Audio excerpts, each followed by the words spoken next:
Hey, Maurice, can you hear me? Oops, I pulled a rookie mistake. I was muted. Oh, okay. I was just making sure I wasn't muted. Yeah, it's always good to check. Yeah. Oh, yeah. Testing one, two, three. Yeah, exactly. I do a lot of that. Yeah. How you been doing? Good. Did you get on the ULI meeting at all? Yeah, I was on it. It was good stuff. Good. Yeah, I saw you on a couple of them. Yeah, I snuck on.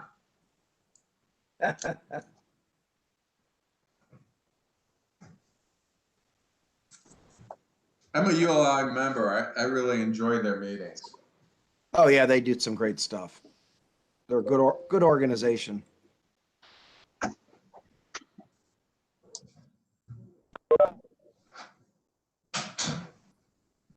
Good morning, Michael. Hi, Michael. Good morning. Morning, guys.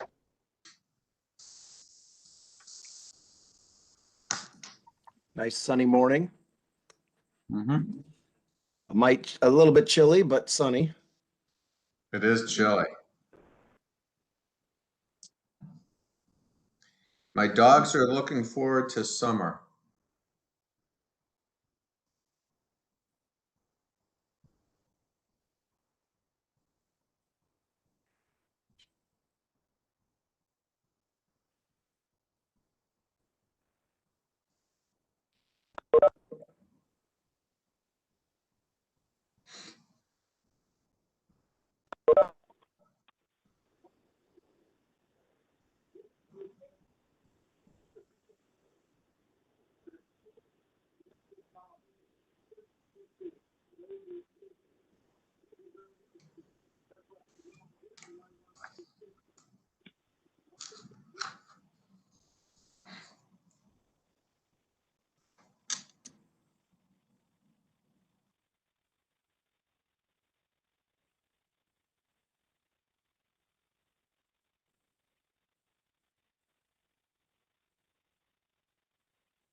Michael, I'm going to step away for a few minutes, go grab another cup of coffee, and we'll be right back. Okay, sounds good.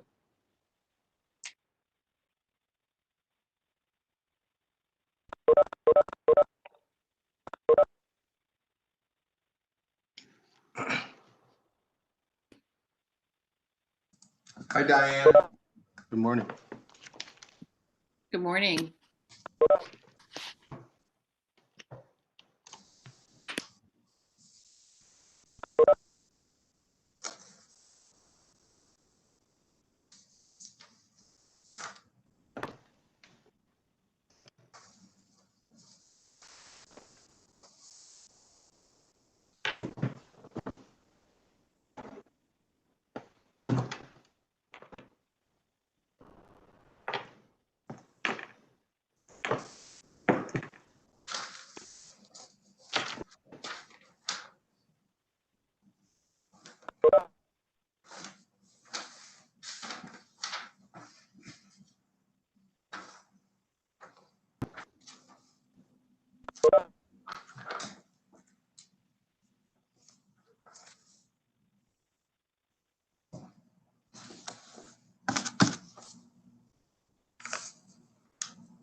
It's 9 o'clock.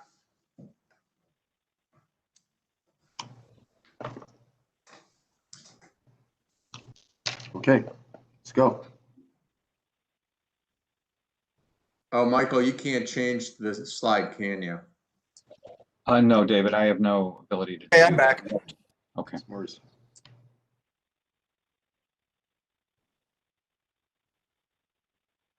Good morning. In compliance with notification requirements of Ohio's open meeting law under COVID-19 emergency declaration, notice of this meeting has been publicly posted. All boards and commissions under the purview of the City Planning Department conducts its meetings according to Robert's Rules of Order. Actions during the meeting will be taken by voice vote. Abstentions from any vote due to a conflict of interest should be stated for the record prior to the taking of any vote. In order to ensure that everyone participating in the meeting have the opportunity to be heard, we ask that you use the raise hand feature before asking a question or making a comment. The raise hand feature can be found in the participants panel on the desktop and mobile version and activated by clicking the hand icon. Please wait for the chair or facilitator to recognize you and be sure to select unmute and announce yourself before you speak. When finished speaking, please lower your hand by clicking on the raise hand icon again and mute your microphone. We will also be utilizing the chat feature to communicate with participants. The chat feature can be activated by clicking the chat button located on the bottom of the WebEx screen. Activity is being recorded via the WebEx platform. These proceedings are also being live streamed via YouTube. We have provided a link to the meeting for those who wish to speak on a particular case via our website and email. We have also received emails from those who have provided a comment on a particular matter. Mr. Chairman, the meeting is yours. Thank you. Mr. Bowen, I just have to stop sharing 1 second to make an adjustment, but you can continue. Okay, Michael, call the roll, please. Bowen, Present. Downing, Present.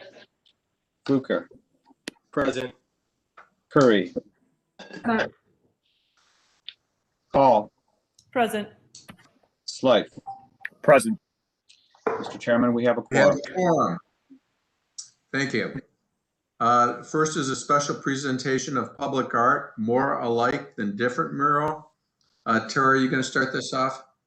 Yes, good morning, Commission. Tara Petrus, Public Art Coordinator for the City of Cleveland. The first project you're seeing is the More Alike Than Different mural, which is a collaboration between Bel Air Puritas Development Corporation and the Upside of Downs, a project to bring awareness to Down syndrome and other similar learning, other similar conditions. It was unanimously approved by the Northwest Design Review on February 17th.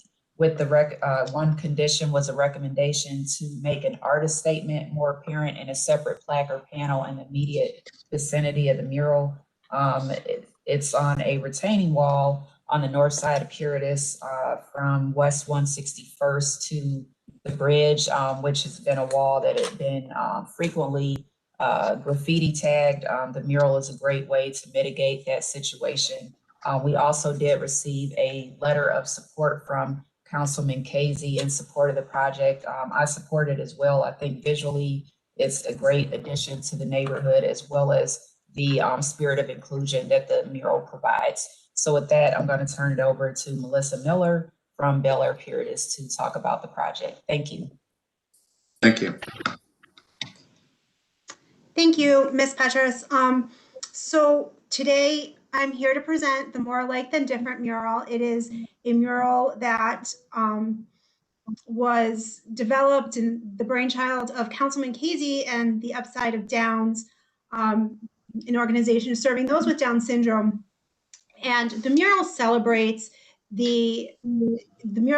people with developmental disabilities. It's a group that has not been celebrated in art in our city, and we are excited to have the first mural in the Bel Air Puritas neighborhood.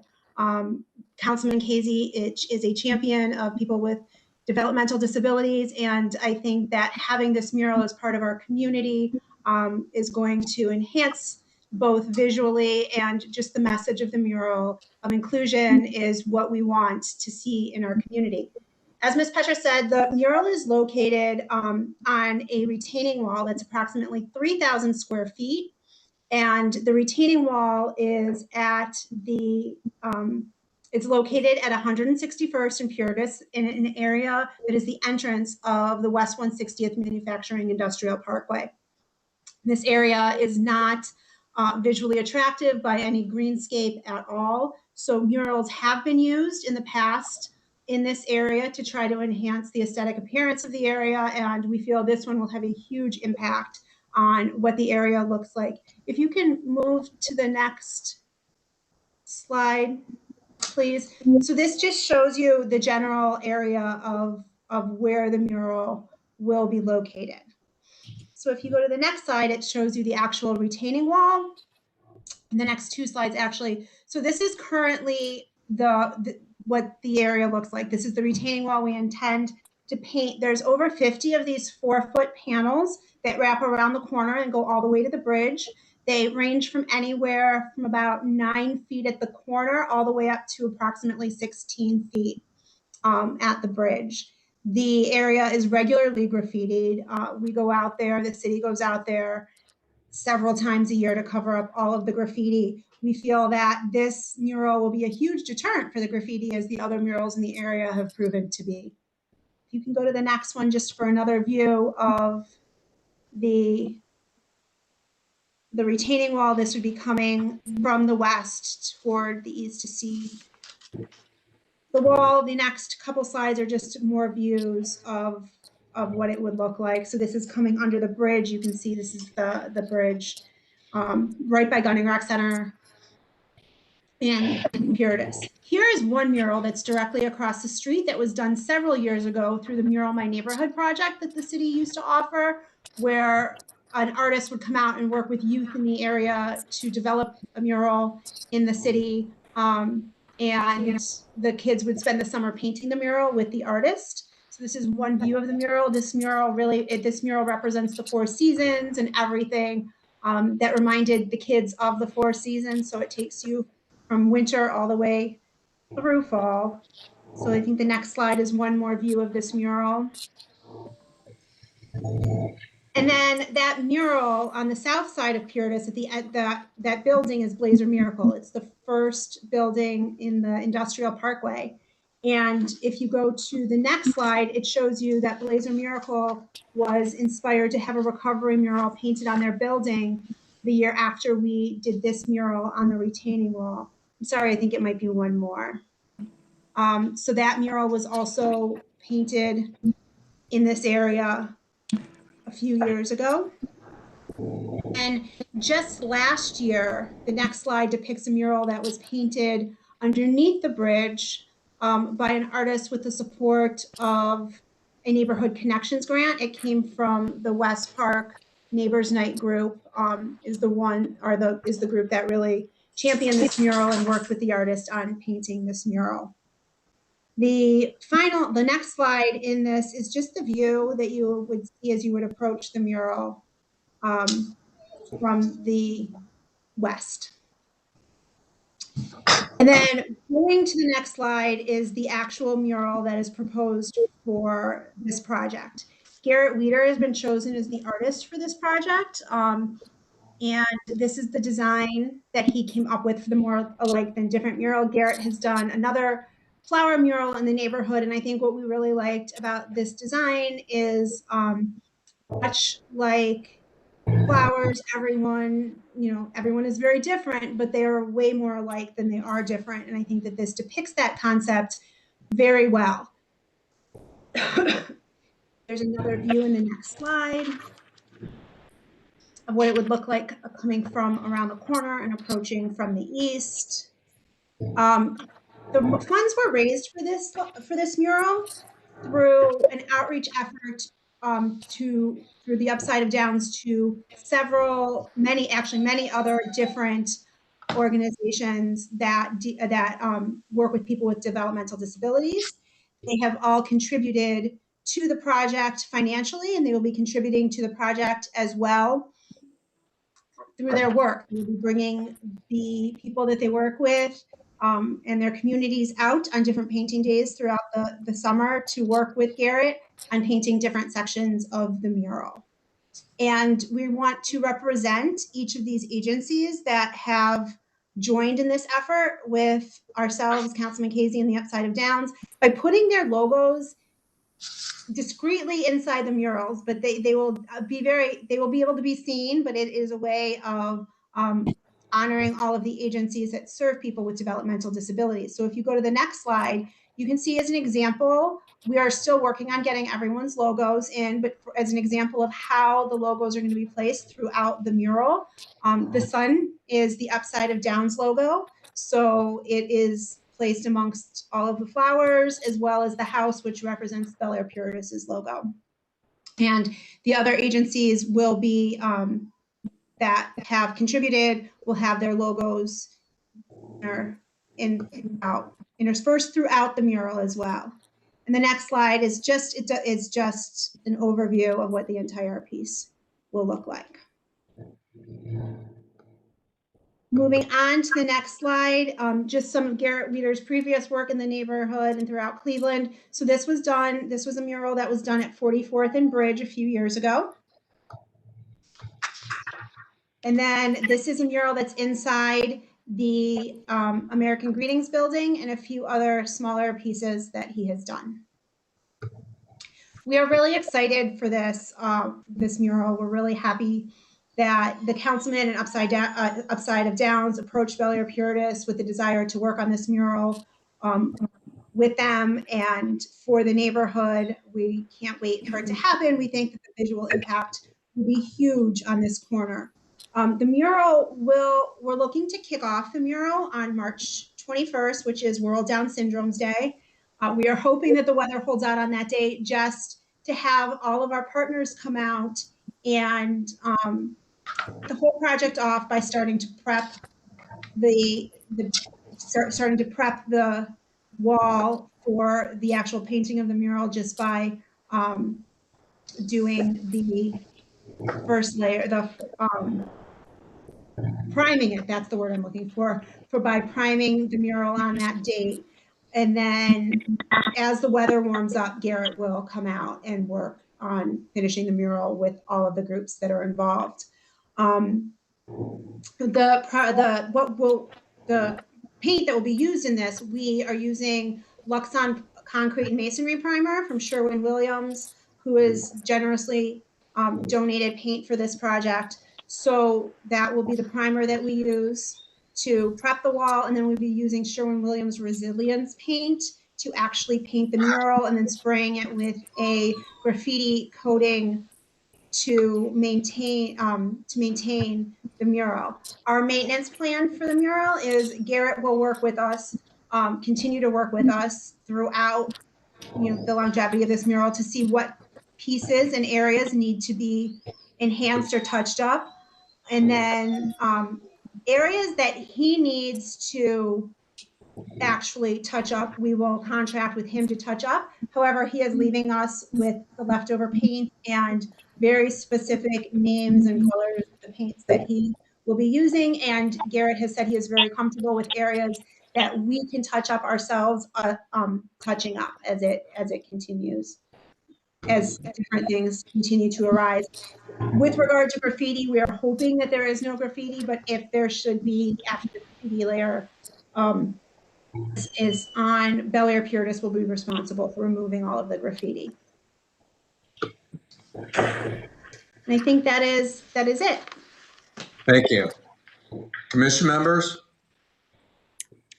Yeah, this is Tommy. I just want to commend the you and the rest of the community partners. I think that's a great use of Canvas in that area, and the engaged project that you'll be doing with Garrett. I've seen what he's done before, and I think that'll be a really nice use of the area. I like what you've done already in the community with regards to public art, so I think this will be a nice addition. Thank you. I move approval. Anyone else? I move approval. Downing. I'll second Slife. Councilman Casey's on, I believe, maybe for some other things too, but I wanted to just note that in case he wanted to mention something. Councilman, would you like to say something? Sure, thank you. This mural means not only a lot to myself personally, but individuals with developmental disabilities do not ever get recognized in the manner that that they should. And this project here will be the we haven't found another one yet, so we believe that it will be the largest permanent mural dedicated to individuals with developmental disabilities. And I couldn't be more proud of the work that the Upside Downs, Bel Air Puritas, and the City of Cleveland has done to allow this project to move forward. We are collaborating. We just got word yesterday from the Cleveland Browns that they're also going to be a part of the project in one way, shape, or another. But aside from that, even all the smaller organizations who've donated to this and want to be a part of it surely shows a great and wonderful collaboration within the City of Cleveland for a population that is so underserved it's not funny. So I appreciate the support of the Planning Commission. And Charles, this is right on the edge of both of our wards, so we'll both be able to enjoy it on a daily basis. Thank you. Looking forward to it. Thank you, Councilman. It's a fabulous piece, and it's great that you spearheaded this large project. Thank you very much. So I'll call the question. Call the roll, please. Bowen, Yes. Downing, Yes. Zucker, Yes. Curry, Yes. Paul. Sorry, Tommy, Yes. Slife. Yes. Motion carries. Good luck. Looking forward to seeing it. Should have some kind of big Thank you. ribbon cutting or barbecue. We have the March 21st will be the I guess you want to say the grand opening of the whole project, where we'll start the prep with all the organizations and the Browns and everything. So we hope to have the project completed by on March 21st is when we're going to start it, which is World Down Syndrome Day. And we hope to have it completed by October 12th, which is Down Syndrome Day in the City of Cleveland. So it'll be a nice long project, but it'll be well worth it when it's completed. So thank you.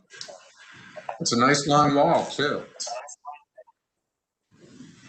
Thank you, Brian.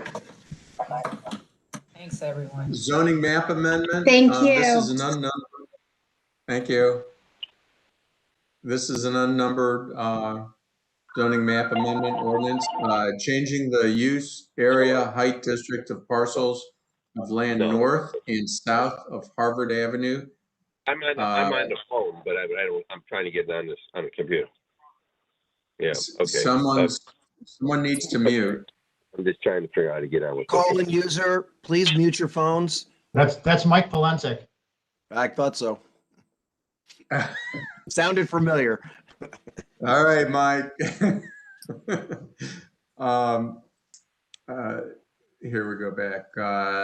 South of, slightly west of East 71st Street and Ottawa Road, and east and west of East 71st Street. We're going to hear from staff first. Who's doing the staff report? Of course, Shannon Leonard. Shannon, are you on the phone? I didn't see your name yet. Good morning. I'm here. Okay, good. Go ahead, Shannon. Shannon Leonard, City Planning. So the next two, this one and the next one is in addition to one you all saw last fall for Harvard between East 55th and Broadway. And so these were just broken up into three parts. This was a project done by the neighborhood planner for this area, as well as Councilman Brancatelli and the Slavic Village CDC. We all worked hand in hand to clean up the zoning in this area. There's a lot of legacy industrial zoning and general retail designations. And the purpose is really just to align more with the citywide 2020 plan and other neighborhood plans. There's a hodgepodge of legacy zoning here, general and semi-industry, general retail, and a little bit of residential. And also to ensure that the future development is consistent with the residential and retail nature of this area of Harvard, and that infill development is within the neighborhood core is considered of the nearby residential uses. Next slide, please. So the current uses here are a mix of local retail, general industry, and semi-industry districts. Local retail is more your residential use, includes residential uses, your neighborhood mom and pop type restaurants or just regular restaurants, drugstores, shoe stores, etc. General retail is a little bit more broad than just your local retail, includes department stores, funeral parlors, car lots, gas stations, etc. General industry obviously is your heavy industry, and semi-industry is your light industry like your warehousing, auto repair garages, etc. Next slide, please. And so the proposal here is to change these areas that are mostly in industrial zoning and general retail to two-family as well as local retail. And I'll just walk through each section for you. Next slide, please. And so the first section here is this legacy semi-industry that's south of the Daves along Harvard off of East 74th and East 76th Street. This is all residential. Currently it's single and two-family. And so we're really just bringing this in line with the current land use. As you can see from the three pictures, it's all residential. So we're really just changing this here to two-family B1 instead of semi-industry. Next slide, please. The next section here is south of Harvard along East 71st Street to Clement Avenue. Really just aligning existing uses and businesses with the neighborhood plan, but also promoting some more neighborhood-oriented infill businesses in some of these areas that are vacant. And so this is the section south of Harvard here along East 71st. We're just proposing to change this general retail to local retail D1. The height will still be 35 feet in line with some of the buildings that are already located on this street. Next slide, please. And this is slightly north of Harvard. It currently includes a former, I believe, Rite Aid, as well as some other buildings. And really just changing this from general retail to local retail. That way it serves as a buffer once you get even further north and it's more residential in nature.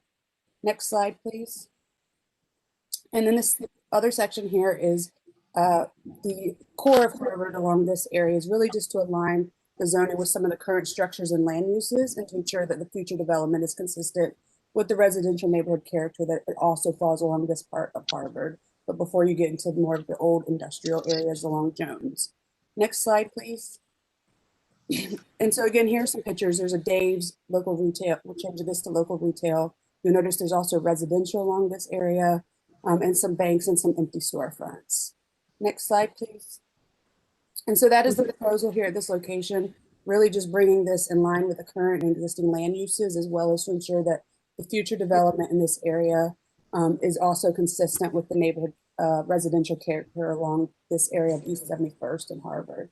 I believe the councilman is here, as well as potentially the CDC to voice their support or opposition. Thanks, Shannon. Councilman, I see you. Would you like to say something? Yes, thank you, Mr. Chairman, and certainly thank you to Shannon and Nicole Calhoun, our planner, and our staff at Southwick Village who've been working on this. And as Shannon mentioned, this is really cleaning up to reflect what currently are the conditions there, and then also setting the table for future development. Just a little side note, I have a long history over here. This is where I was born and raised. I'm still over on Ottawa. In the picture of Classen Avenue, where my 94-year-old aunt is still living. We've seen a lot of change over time, and as you can kind of see, some of these odd mix, I think what's the official term, hodgepodge of zoning. You had semi-industrial where Dave's grocery store is at now. So this is goes a long way in cleaning this up, and looking forward for support on this. Thank you, Councilman. Is the CDC on? I did not see that they signed on yet. Yeah, I didn't see it either. So we're going to open up to the public now. We're going to hear from proponents, those people in favor of the zoning change, and then opponents, people against the zoning change. Mr. Chairman, we do have Nicole Calhoun, the neighborhood planner for this area, with her hand raised. Oh, great. Go ahead. You're muted, Nicole. Thank you, Maurice. Good morning, everyone. I just wanted to speak on behalf of the CDC. The CDC and the councilman took an excellent effort in reaching out to the businesses along the areas that would be affected by this zoning. This is actually this is how we want to work, actually. We want to look forward to great development in areas that support business and also protects the residents. So I just wanted to commend the councilman for his efforts. Thank you. Thank you, Nicole. So we're going to hear from proponents first. We'd ask you to keep your comments to 3 minutes or less so we can move on to other things on our docket. So proponents, those people in favor of the zoning change, proponents.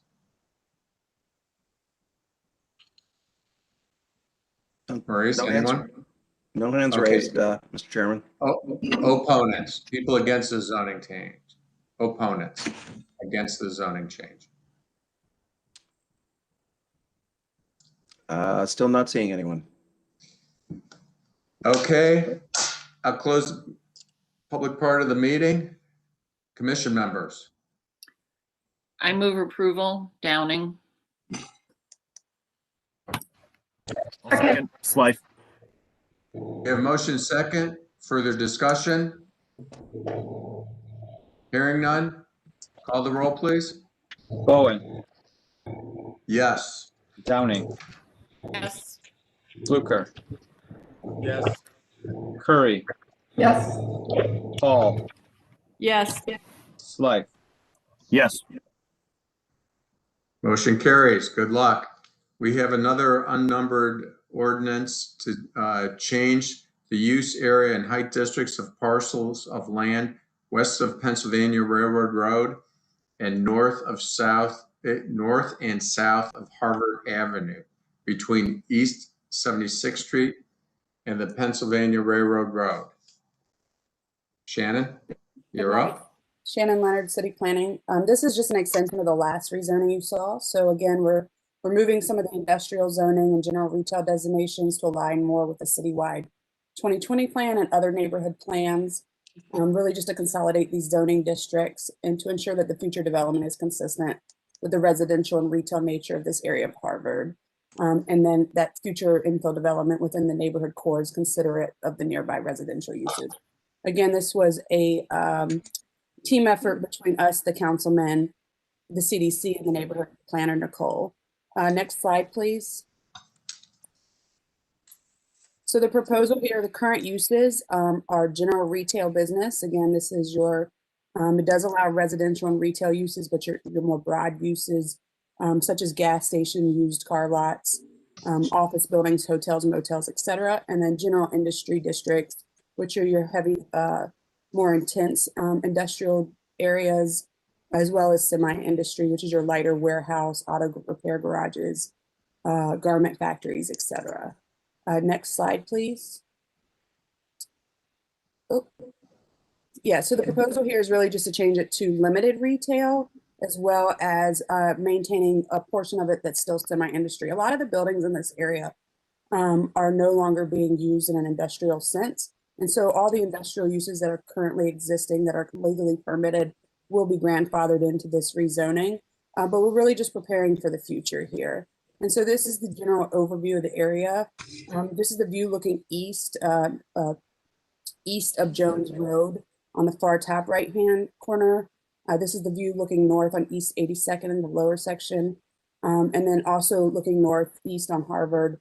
You can see that these buildings are no longer being used as they once were in the industrial nature that they once were. And really by rezoning this area to limited retail, we're just aligning some of that industrial zoning with future land use and allowing existing businesses to continue, but also preparing the future to potentially be adapted into more neighborhood maker spaces. So readapting some of these large warehouses if they are not being demolished or whatever have you. Next slide, please. And again, this is the same. We're just giving you a few more context pictures here. This is looking southeast along Jones Road on Broadway. There's a very small portion that I'll go over in the next slide that is still being used as in a semi-industrial use. But the rest, we like to change this to limited retail, and again, to get it ready for future development. And then at the lower pictures, the intersection of Harvard and Broadway. And as you can see, there's already some retail uses in that space. Next slide, please. And then the last part of this rezoning is really just maintaining this area here. It's currently zoned general industry, and we're proposing it to keep it as semi-industry. This is really just, there's legacy industrial use here. These existing businesses can continue as usual, but also ensuring that the future development meets the neighborhood needs. These are long-standing industrial uses that tend to be pretty good neighbors at this location. And work well within the retail and residential context of this north and south of Jones Road. Next slide, please. And so overall, this is the proposal really just to bring these industrial zoning districts to a more limited retail to prepare for the future and to also maintain some of those existing industrial businesses. They are grandfathered in and they can move forward. Any questions? Questions, commission members? Thank you, Shannon. Councilman? Thank you, and I want to apologize in advance to Shannon and Nicole and Marilyn Washinsky, who have to listen to me wax nostalgic about my days growing up over here as we drove around and worked with our businesses. So as you can see, there's been some really some nice changes that have occurred over there.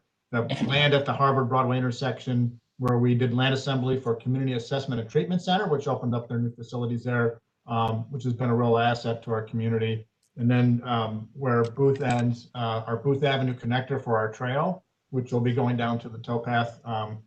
So we've been doing some really innovative reuses over here. And, I think the map that Shannon put out there outside of the one industrial site, which is where the old Broadway scrap metal is at, where I used to work as a teenager, is still there and still growing strong. I think this map reflects the current uses and our future plans. Thank you, Tony. Nicole? Thank you. Nothing to report. Thank you. Okay, we're going to open up to the public. First, we're going to hear from proponents, those people in favor of the zoning change, and then opponents, those people against zoning change. So proponents. People in favor of the zoning change. Proponents. We have no one, Mr. Chairman. Opponents, people against the zoning change. Opponents. Again, nobody against, Mr. Chairman? Okay, I'm going to close the public part of the meeting. Tony, I think everyone's too frightened to talk because this is where you grew up. They don't want to tick you off. Commission members? I move approval. Downing. Second, Paul. Motion and second. Further discussion? Hearing none, call the roll, please.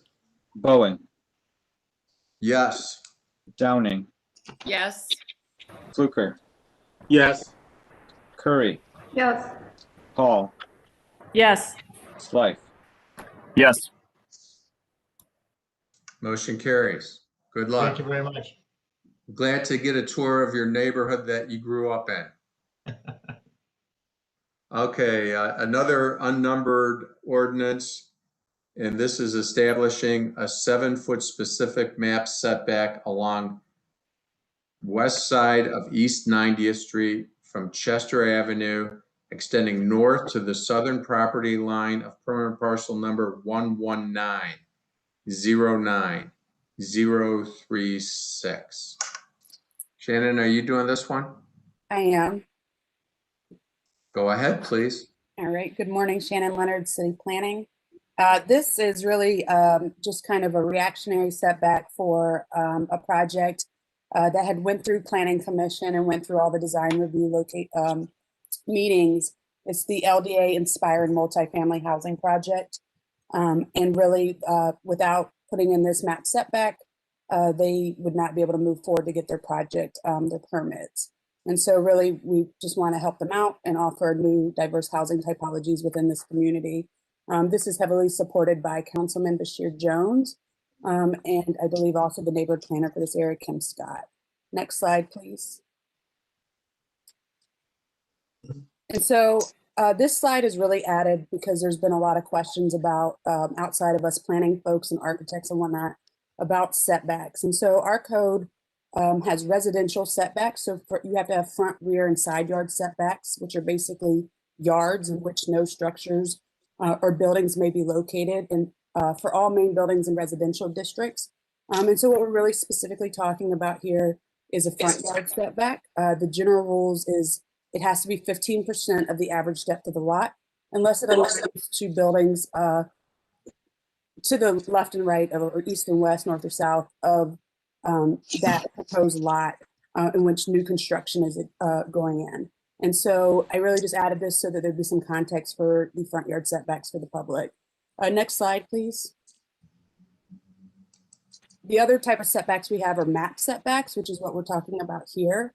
Again, this is just establishing a front yard that's either from the property line or from the city street center line.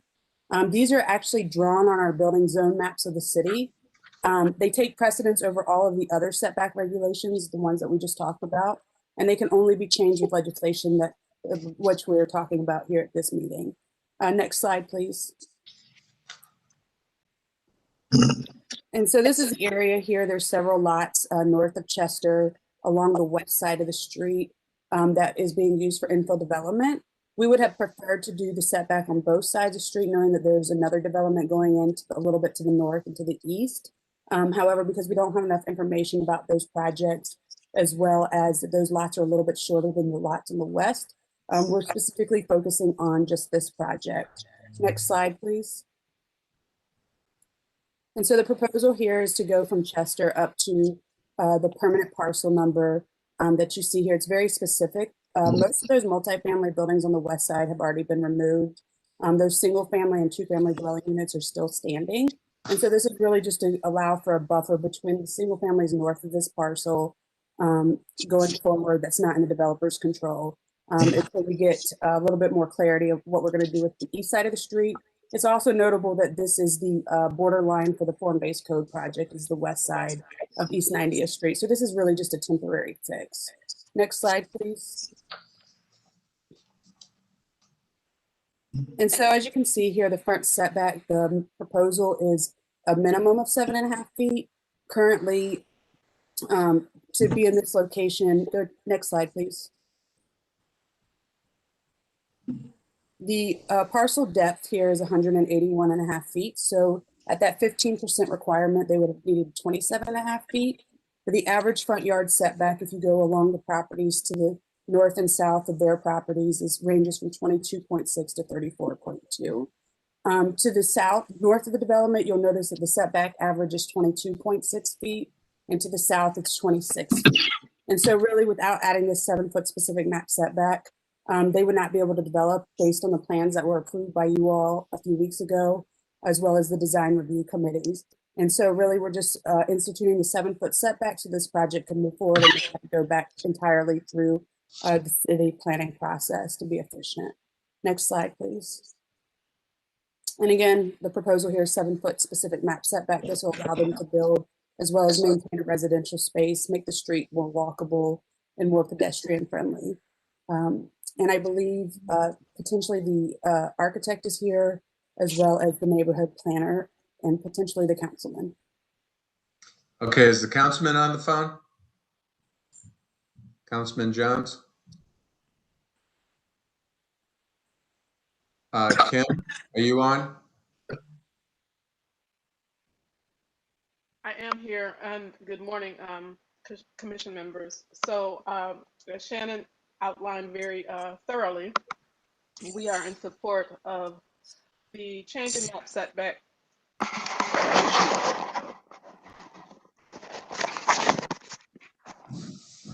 We can barely hear you, Kim. Okay, I'm sorry, I didn't have my microphone down. Sorry. Oh, there you go. Good morning, commission members. Good morning. As Shannon outlined and thoroughly described, the map setback is necessary for this project to move forward. We do understand that there are several other projects in very close proximity that will likely need a very similar application, and we look forward to providing that and making that request in the not too distant future. So thank you very much, and we'd appreciate your support. And then the architect, is it Dominic? Is he on the phone?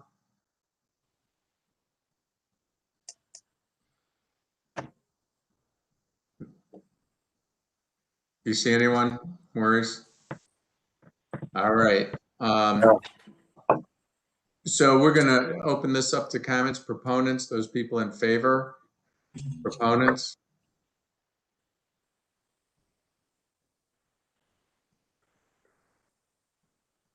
Opponents, people against, opponents.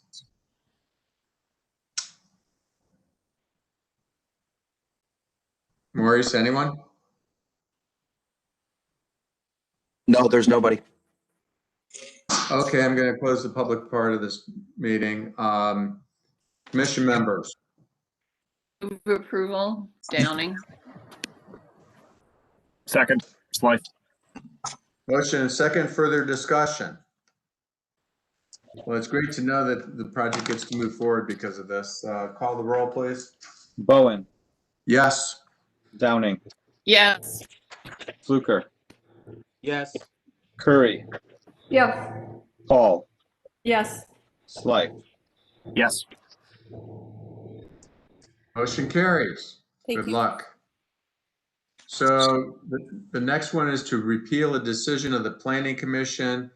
It was a proposed lot split, permanent parcel number 009-26019. The address was 4527 Broadview Road. And I know Tony's going to be, or the councilman's going to be speaking to this. But I'd just like to say, when we made the motion and passed this, we thought we were doing the right things. It did not go to building and housing, and there are some problems with fire separation of the two structures. And like we talked about during the Planning Commission meeting, this was not approving any illegal use that might have happened, and I guess the illegal use was going forward. So Councilman Grappatelli? Yeah, yes, thank you, Mr. Chairman, and thank you for having me speak on this again. Just a quick concern that was raised was by doing this lot split, you create a non-conforming use. The back garage, which became an automotive repair shop, is not a conforming use in that district. It has a history that's when it was transferred, there was a disclosure that its last use was legal use was a plumbing shop with material in the back. It has a storefront on the front, and historically it's been Leonardo's Painting and Decorative Arts and a Craftsman Flooring Company. So it's never been automotive in use, and that's the concern by allowing this lot split to move forward, you create two non-conforming uses, quite frankly, with a smaller size lot now, a non-conforming lot. And then the back, which has no parking and no off-street. We received a number of complaints recently about cars parking on the sidewalk and blocking the right-of-ways along the streetway. And so at this time, we're asking for this not to move forward. Thank you. Is Tom Vanover on the line? Or can he come on? What's the name? Tom Vanover, Chief Oh. Building Official. Yeah. I do not see him. Okay.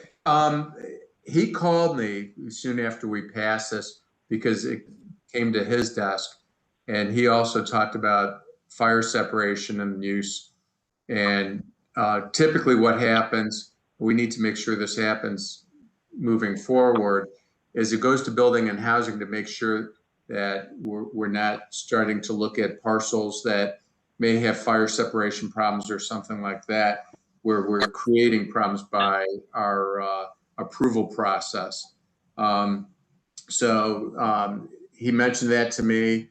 Typically what happened is it went in front of his office first, so we would know about that. And if you guys remember, we had a garage that we were splitting, and that came up in our meeting, and we could address it at the same time that the applicant would have to do a firewall in between the garage before they get the lot split. So that's what I love this project also. So hi, this is August, and I don't disagree with that position, but here's the issue I have.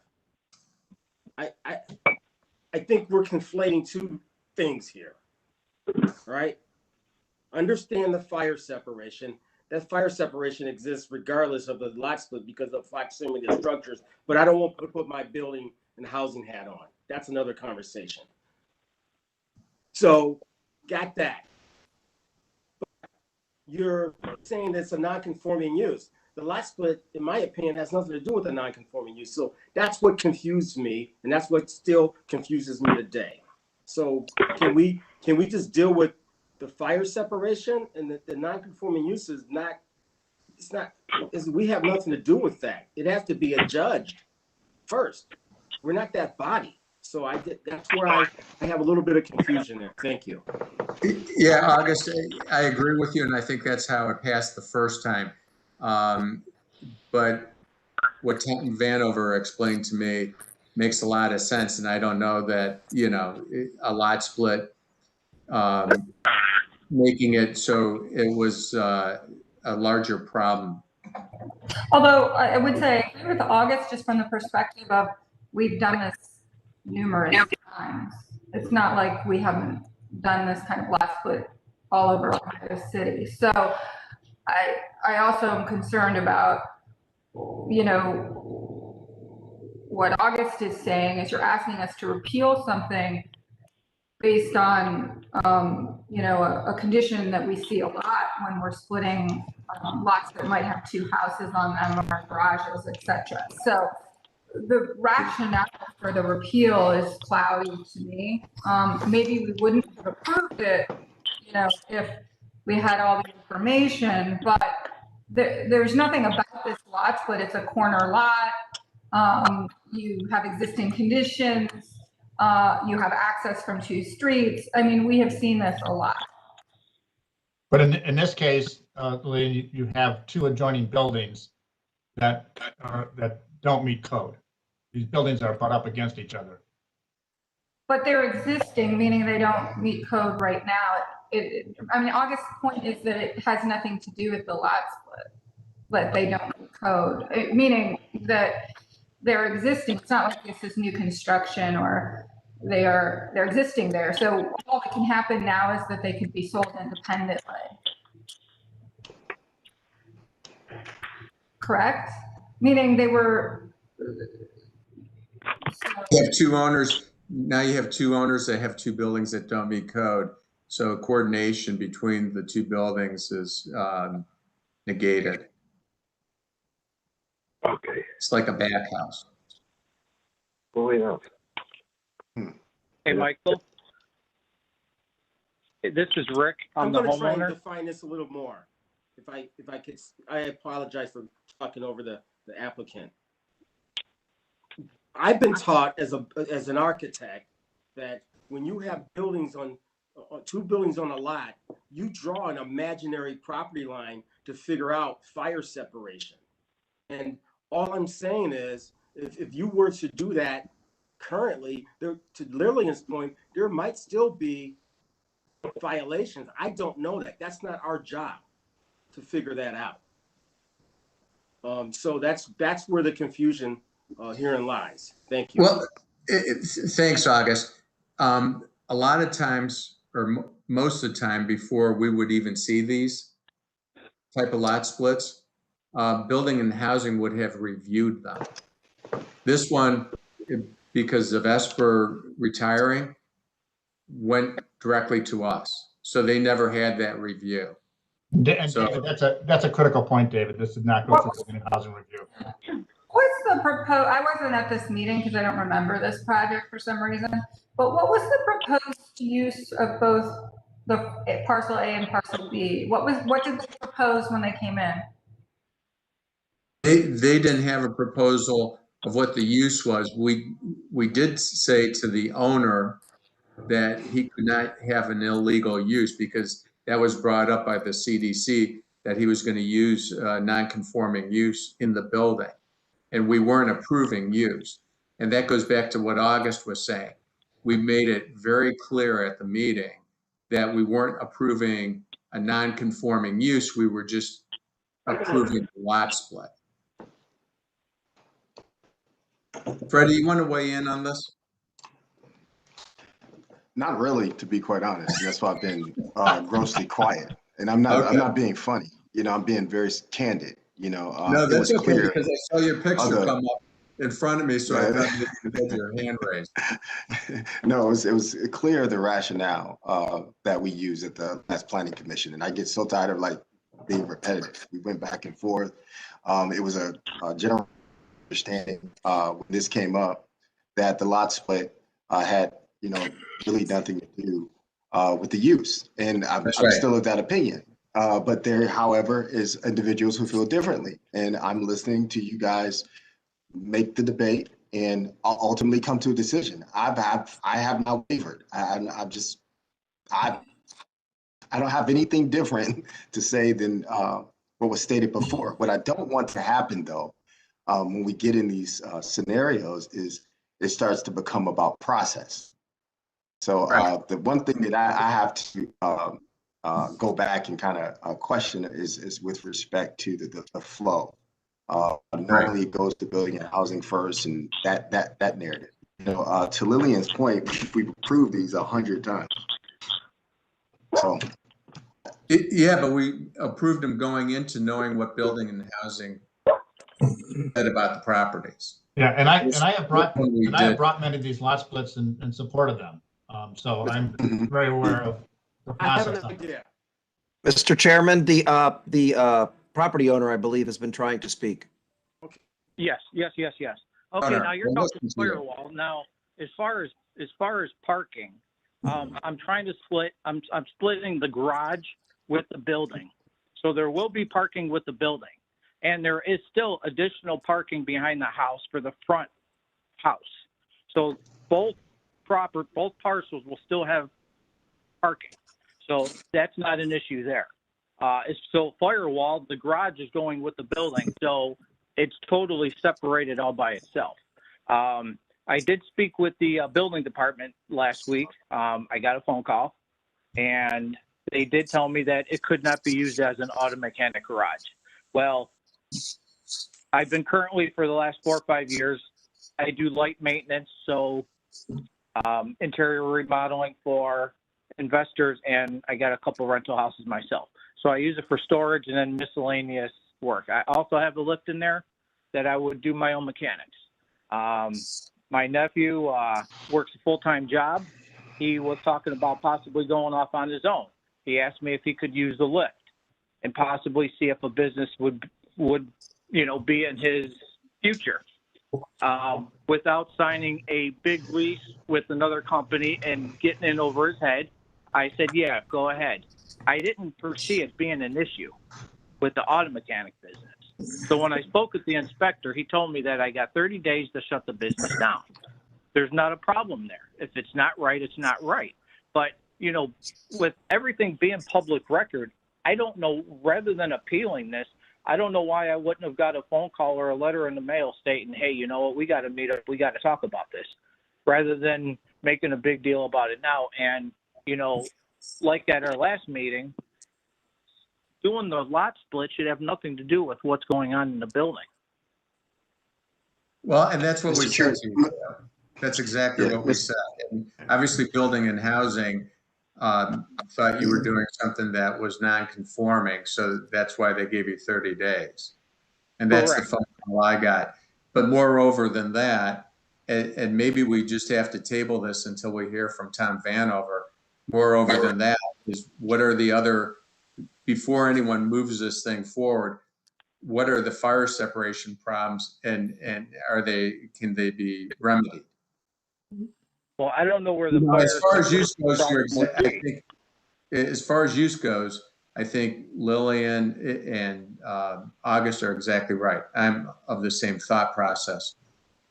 We're not passing anything on use on this lot split, but I am concerned if we don't know enough information about other things that could basically shut down both buildings. We should know about that before it moves forward. Mr. Chairman? Yeah, I think what, Mr. Chairman, I'm sorry, go ahead. Yeah. Can we go back to the site plan? And I may have, again, I haven't seen this. The owner never came forward to the CDC or to myself. So the site plan, if I'm looking at the site plan correctly now, the garage that is behind the house and then the commercial building attached to the garage, both of those will be one parcel? What are you doing? Yes. So, so the comment about parking for the building, for the house, the parking behind the house is not legal parking. There's no curb cuts there. There's no aprons. That's not legal parking behind the house. Well, there is an apron there, and there's also a big tree that's sticking in the street that I've tried to have, you know, get removed, but unfortunately, people don't see it as an issue. They see they see the sidewalk buckling as an issue, but the tree actually growing in the street is not an issue. So let's be clear. Those aren't legal aprons. If you look at historic pictures, that was all tree lawn that got filled illegally. That's not a legal apron. So here, word to the commission members now. There's probably a couple of things we can do. We can, you know, repeal this and they can come back once they deal with building and housing. We can have building and housing, you know, just postpone it until building and housing can get on the call with us, in the meeting with us, and find out what's going on. Or we can leave it sit where it is and building and housing can do what they need to do to make them compliant. That's up to the commission members. I mean, I do have a concern though that, you know, it's probably not great for the neighborhood to have these buildings in the back sit vacant, if that makes sense. So I just wonder if there's a way to table this and see if everyone can work together and rectify this lack of apron, this situation. It's a really nice corner and could be an exceptional positive asset to figure out a solution here that's a win-win. I really mean that. You know, I don't think it's in the best interest to have this legacy structure in the back be vacant and have issues either. So I don't know, the councilman, if we could table this and if everyone can meet and see if there's a win-win for everybody. Well, because the other solution is to deny this and then to have it sit in a scenario over a long period of time that's not good either. So your motion is to table? Well, I'd like to hear from the councilman first before I make that. Yeah, I have no, I appreciate that, Lillian. I have no issue with this being tabled. I do have an issue with people parking illegally on the sidewalk and creating nuisance. Tabling this and having the owner meet with us in the Community Development Corporation, we support. Okay, I think we should solve this. It could be really nice. I mean, I have to be honest, this is a great corner, so I motion to table. No, A second. motion. Do we have a second? Second. Okay, we have a motion, second, further discussion. May I suggest that you have someone from Building and Housing as part of the conversation? So if there needs to be a firewall erected, or if windows need to go away, or whatever needs to happen to make it compliant happens as part of the conversation. Yeah, I just want to say, Mr. Chairman, I just want to say this is, a complex little campus of stuff. And it's not, black and white. So I think, the suggestion that's made makes a lot of sense. You got a commercial front, a residential looking home, a garage attached to another commercial building. Very, very, very different. These are the type of legacy things that we have to deal with. But it could work, right? So yeah, I appreciate that. Yeah, no, and I agree with Lillian. I mean, this could be why you walk down the street. It's a cool little corner. It has a lot going on. It makes people come down the street. We have Nicole Calhoun with her hand raised. Nicole, go ahead. Yes, I would, for the record, like to be added to the meeting, please. You're added to the meeting for the record. Thanks, Nicole. And Mr. Chairman, I will say to the actual property owner, though, when you have complex situations like this, it's not a green light to do things that may be perceived as a nuisance.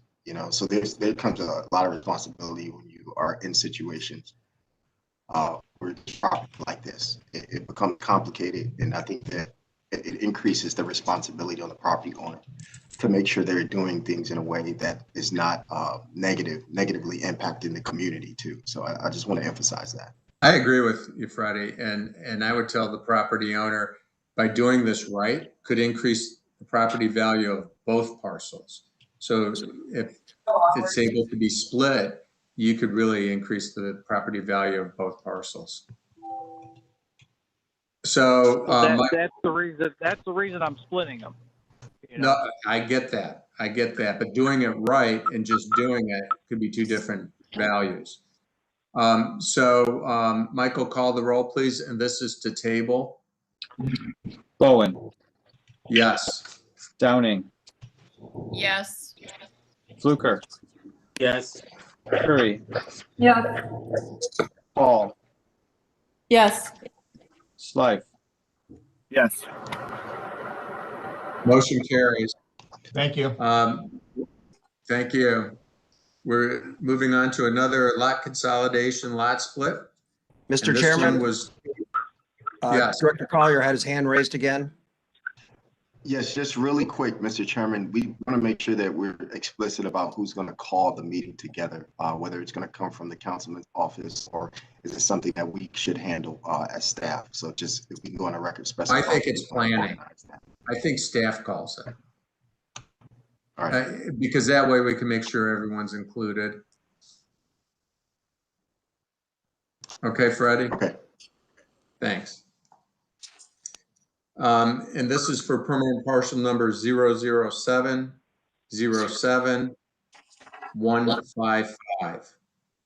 And this is at 3525 Siam Avenue. Who's here for this? I am Commissioner Byron Bonamici, representing Cleveland Bricks. Go ahead, Byron. Thanks, Commissioner. I'm here to represent. I showed you guys the project 2 weeks ago. You asked for a little more. Hold on 1 second. So this was tabled. We're going to have to take it off the table. Staff, are we ready? Are you guys ready for this? Freddie? Somebody? Mr. Chairman, we have Matt Moss. Matt Moss, come on. But yes. Go Mr. ahead, Chairman, man. this is Matt Moss, city planner with the Planning Commission. I'm ready to testify to this, that we've reviewed it through the Housing Design Review Subcommittee and can comment on the compatibility with the neighborhood context if the commission would like. Motion to remove from the table. Second. Well, motion and second to remove from the table. Call the roll, please. Bowen, Yes. Downing, Yes. Fluker, Curry, Yes. Paul, Yes. Slife. Yes. Great. So we can move on. Go ahead, Byron. Sorry about the interruption. It's no problem. This is just showing the parcel as is. So you can see where it's positioned in the neighborhood. It's kind of a big corner, just an unusual lot based on its geography. If you could go to the next slide, please. This is our site plan. I don't know if it's as small for you guys as it is for me, but we are trying to get 3 houses in there off of one existing curb cut. And as you can see there, we're going to try and add that egress that you guys wanted to see last time. That's a little clearer on the last page of this presentation. But this is the basic site plan. The only difference being on parcel C3, we've extended the porch all the way across the front of the house at the request of HDRS.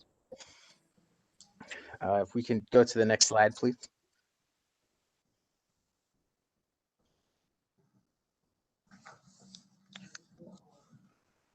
This is what the house is going to look like. That is, I believe it's, and I have the site plan in front of me, but it's in the southwest corner of the lot. Yeah, C3 there. And it's the same model as C2. The only difference between C3 and C2 is, again, the porch will be all the way across the front of the house to kind of create a more appealing look from the street, from Siam Avenue itself. If you can go to the next slide. It's just floor plans. You can go to the next slide. That is the front parcel. That is going to be the northwest parcel.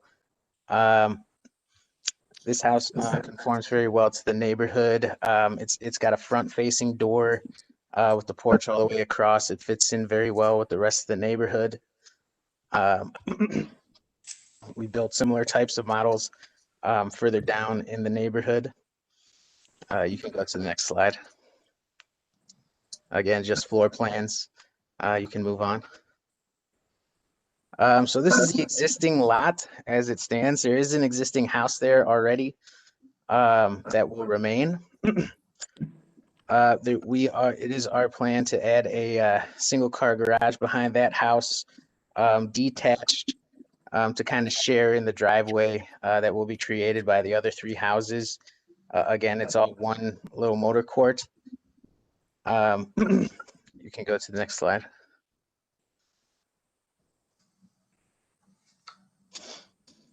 This is just a 3D rendering and the proposed setbacks. Obviously, there's a little more to the lot. There's going to be some landscaping. With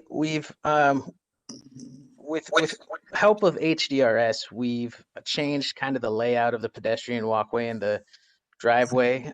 We've been able to decrease the amount of concrete that we'd have to pour. We're making the path sort of central to the driveway instead of next to it, to kind of create a shared pedestrian automobile space to kind of make, I forget exactly the technical word, but a more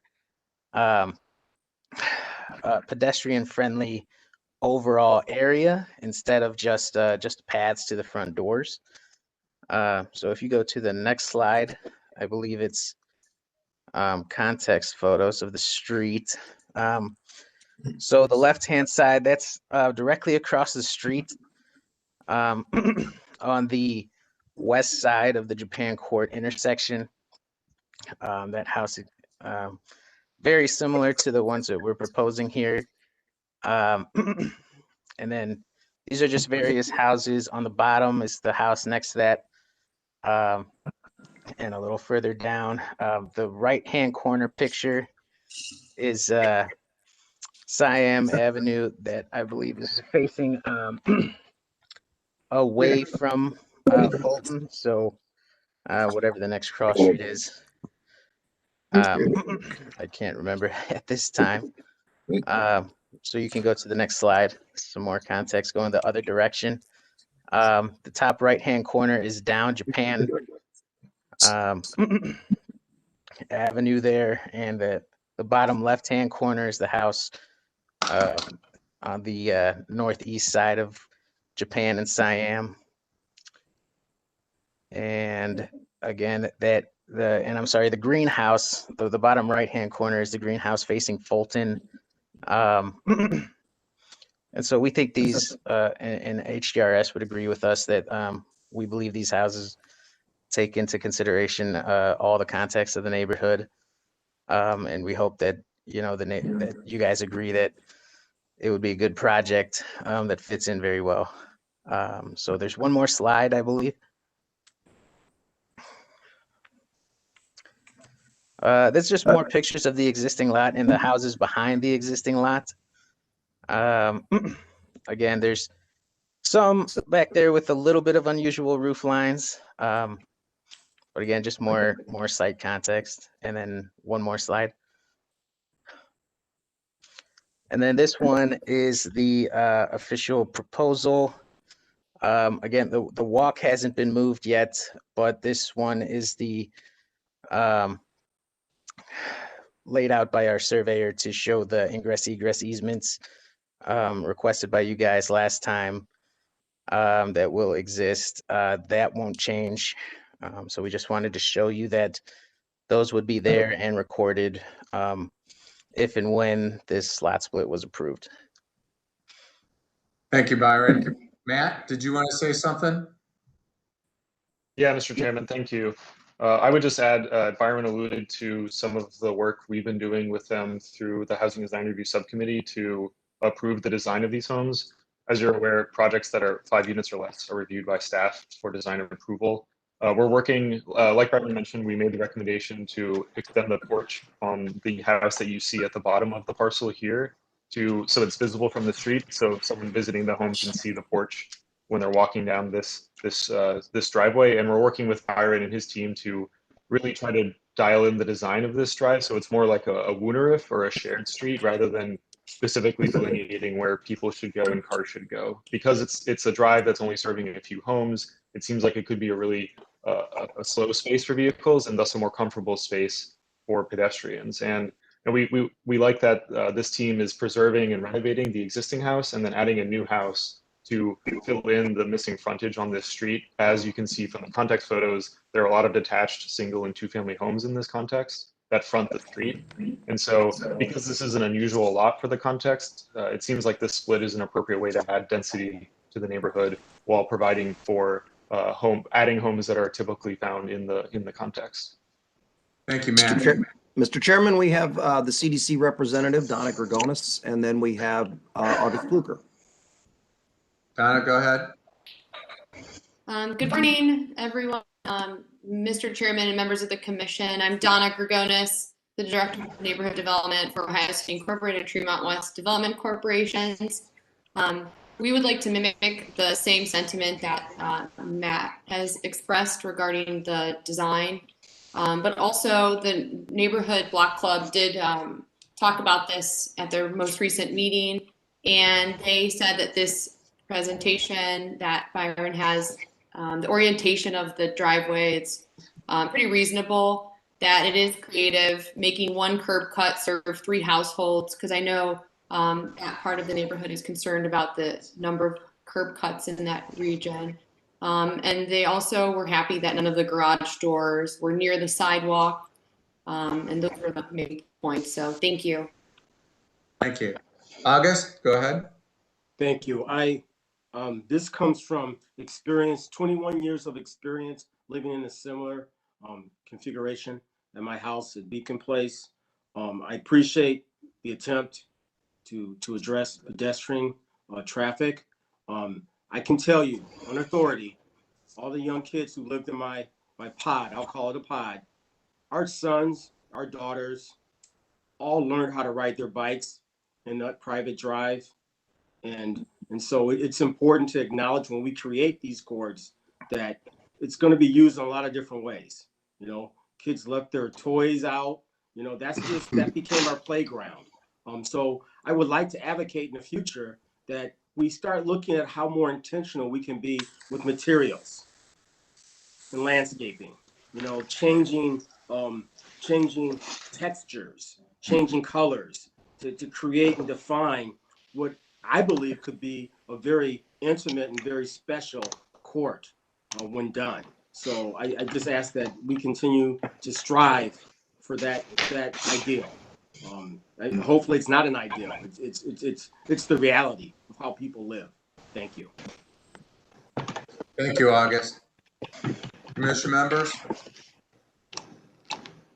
I move approval. Downing. Second, Schleif. Motion is second. Further discussion? Call the roll, please. Mr. Chairman. We have Director Collier. Director. Yes, I just want to say, planning commission members, just remember this, because there's going to be other parcels that exist around town that are very unique. And I hope that we are as liberal and creative as we deal with other parcels like this. You know, oftentimes we talk about, you know, setting precedents and things of that nature. But I'm a firm believer that, you know, when you have an urban environment and you have these very unique scenarios, that you have to be nimble and a little bit flexible. And I appreciate Mr. Fluker's comments. So I just want you to go on record as saying we should remember this when we get to these other kind of anomaly areas of the city that are kind of strange in their configuration. And look at what we're allowing. That's all.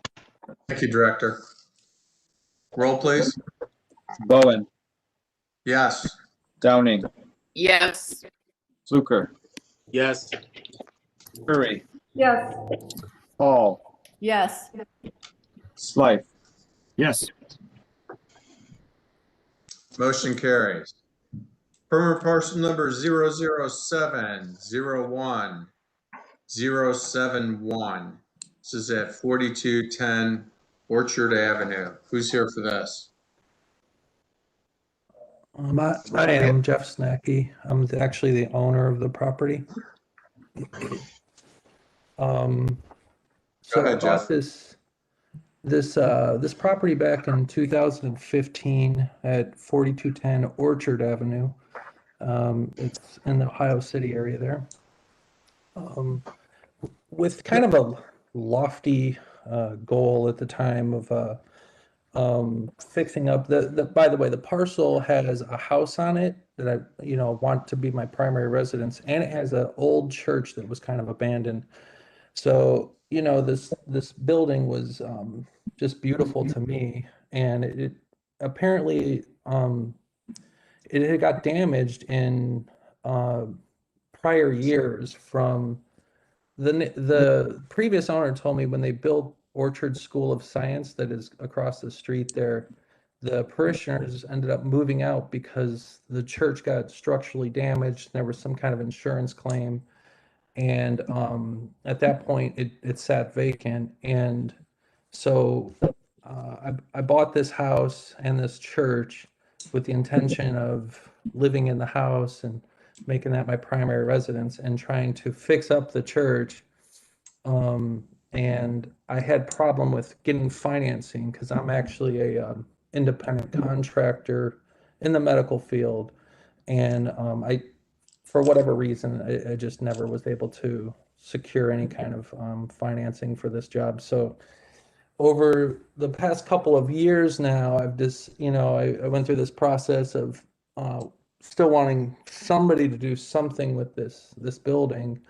And I finally, found some people that are interested in it. And so now I'm at the point where I'm trying to split the parcel and I want to keep the house, but I want to sell off the church and allow a professional team to actually work with doing this project, because I certainly can't do it by myself. So next slide there. And by the way, the plan for it is residential. It's not commercial. They were trying to put 2 or 3 units in there. So the current plat, I guess, that was approved in '99, the surveyor that I just had out there was showing me that it's sublotted into 2 different sublots there, but it cuts right through the church building the way it's sublotted there. So we'll go to the next slide there. Yeah.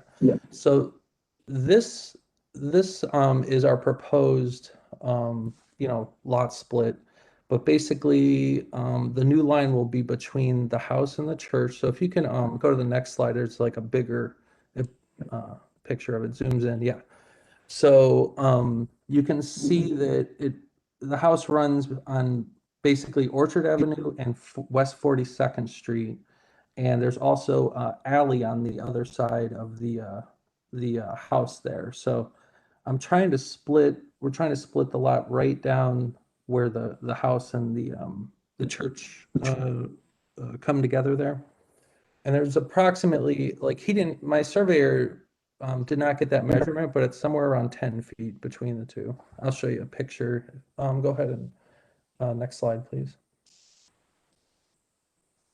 Oh, this is just a view of sort of how close it is, a drone footage there of how close it is to downtown Cleveland. Next slide. So I'm standing in across the street right at Orchard schoolyard there, and this is the building. This is the building I really wanted to do something with, and I still love the building, and I want to see somebody at least save it. But when they built the school, we got structural damage on the building on the 2 corners that you see here. So the corner on the left there and the corner to the right, they kind of sunk down into the ground and caused like a huge cracks in that wall. I can't really see them in this view here, but they're definitely going to have to do. I've had structural engineers out there, and they've explained to me what they would have to do and how labor intensive and financially how much it costs. So and to the left there, if you go to the next slide, I think let me see the next slide. Yeah, so you can see the house right there to the left and the church. I pulled back into the yard a bit further there, so you can see it's like 10 feet right there between the two. And to the left of the house is an alley. That's the West or 42nd Place, I believe, alley. And to the right of the church is West 42nd Street. And in front of the church, parallel runs Orchard Avenue right there. Next slide, please. Oh, this is just some buildings when you're on West 42nd. And you're looking, on the sidewalk there. This is what the church looks like from the front. I love this building. It was actually built in, I think, it's 1868. Very old German built building. All right, next slide. Okay, so this is we've been talking about weird scenarios, but with these lots and in old areas here, and this is definitely one of those. This is a driveway that goes to the garage of the house. That garage is so small at this point that I haven't been able to fit any of my vehicles ever in that garage. So it's more of used, I put tools in there and stuff, and but basically I wanted to, whoever gets the church, I wanted to make sure that they have this area here for the church, this driveway, so it would kind of cut off the driveway from my house. Next slide. Okay, this is just an aerial. You can see, the church on the corner of West 42nd Street in Orchard. My house is the one right behind it. You can there's that attached one car, garage right there. And what I was considering doing, if I was able to get like my motorcycle in and out of the alley, like that's one way to do it. But I was considering like down the line in the future, if allowed, to reroute and put a garage door on the alley side. I see my neighbors that all kind of have garage doors on the alley there, but that was just one idea I had. But I've rolled my motorcycle up and down that in between the church and the house for a long time, so I could also just do it that way, I guess. Next slide. Oh, and this is just an aerial of basically how close it is to the Orchard School that was built. I don't know what year that was built, but I guess from what my neighbors told me, the neighborhood kind of shook, and the house had my house had a bit of damage. The church had definite damage, and my neighbor's houses got structural damage too during that period. I don't know how true that is, because that was before I lived in the neighborhood, but I do know these old buildings have some damage. But next slide, I believe, is just another aerial of the neighborhood there, and the church, basically, how close it is to Orchard School. I think that's it there. So I'm once again just trying to do a lot split right in the middle there. Thank you. Is the neighborhood planner on the phone?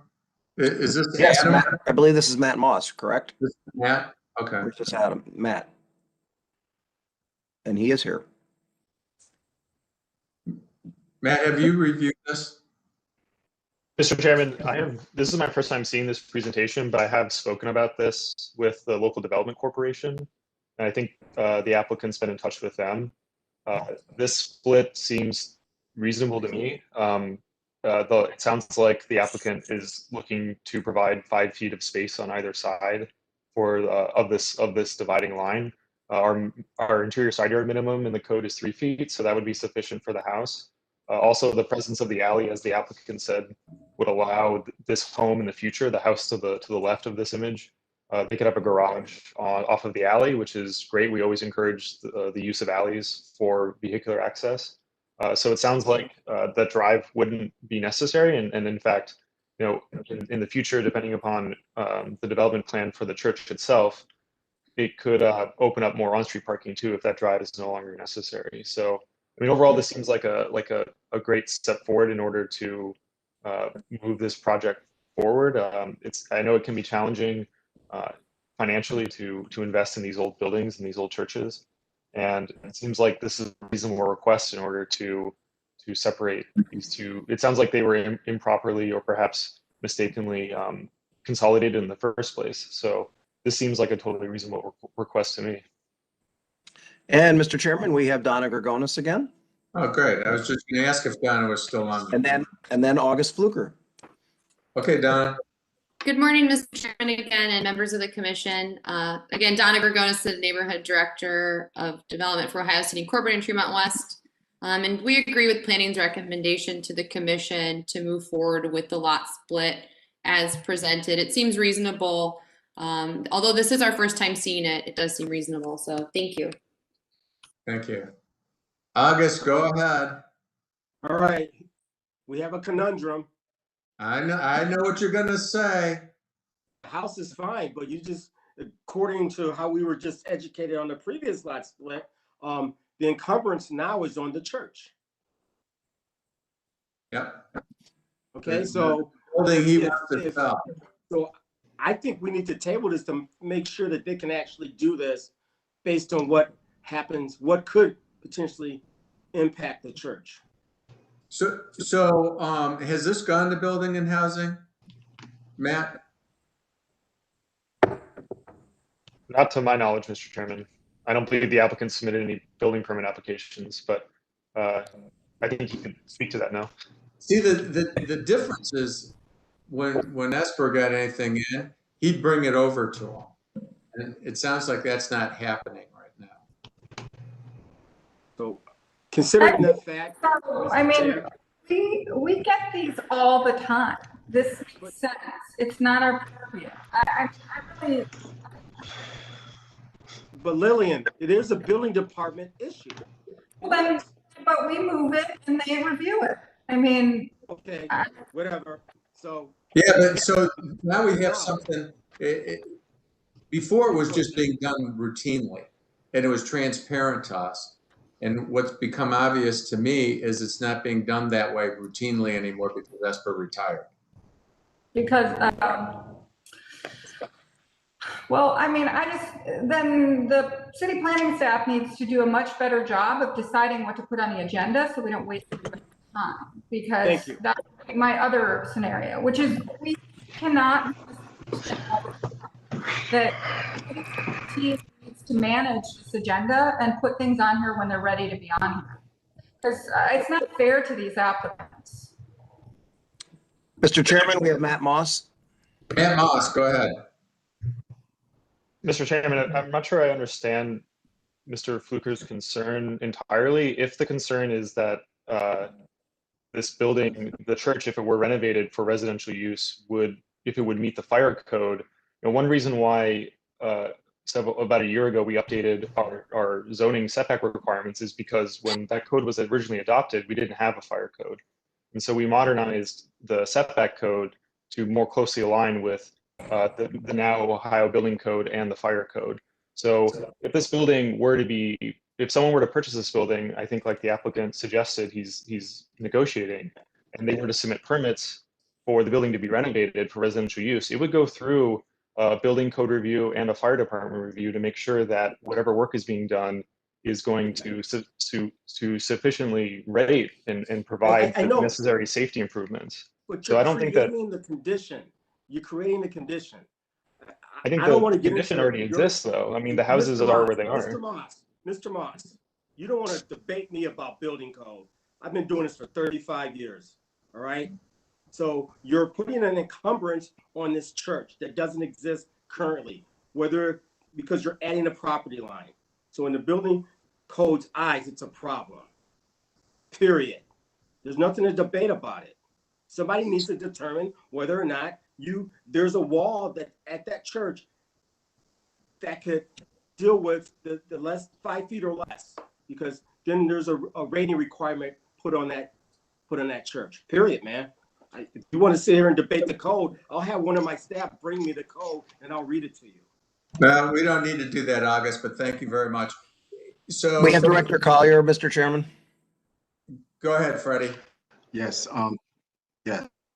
I've heard very clearly what has been stated. And I think the path forward, Mr. Chairman, if I can suggest, is that we do table this. I do agree with what's been stated that it is not fair to the applicant. And I think that we need to have a conversation with Building and Housing to make sure that that analysis is done before the lot determination, the lot split determination is made. That should be the path forward from now on. And as a staff, we'll make sure that occurs. Okay, thanks, Freddie. So, but I think we need to make this one for a date certain. So could we do? Fine, but I'm just, yeah. Motion to table for date certain 2 weeks. And I'll second Downing. Motion and second, further discussion? I'll say is that if there's no issue with building and housing, I'm in favor of this, so I want to say that to the applicant. I think this makes a lot of sense. So if everything is okay and you can come back to us, I believe this makes logical sense. Thank you. I agree. I just want to say, Mr. Moss, you create an encumbrance that someone buys this property and if they're not aware of what that encumbrance is, that could be an issue because it's not disclosed. So from a legal standpoint, we need to understand what that means. So when they sell this property, they know what that encumbrance might be. So I just wanted to be very clear there. Thank you. No, I think you're exactly right, August. I think you're exactly right. Okay, call the roll, please. Bowen, Yes. Downing, Yes. Fluker, Yes. Curry, Yes. Paul, Yes. Slife. Yes. Motion carries. Good luck. See you in 2 weeks. Mandatory referral, ordinance number 72-2021.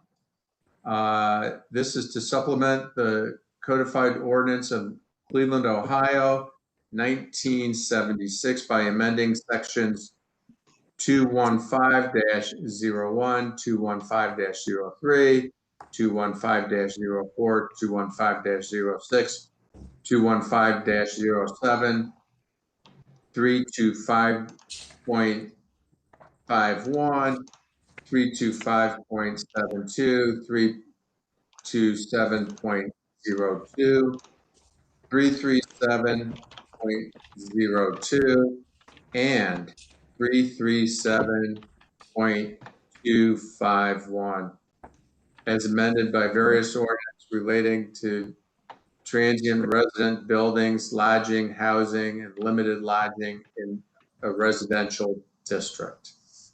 Who's here for this one? We have Councilman Slife.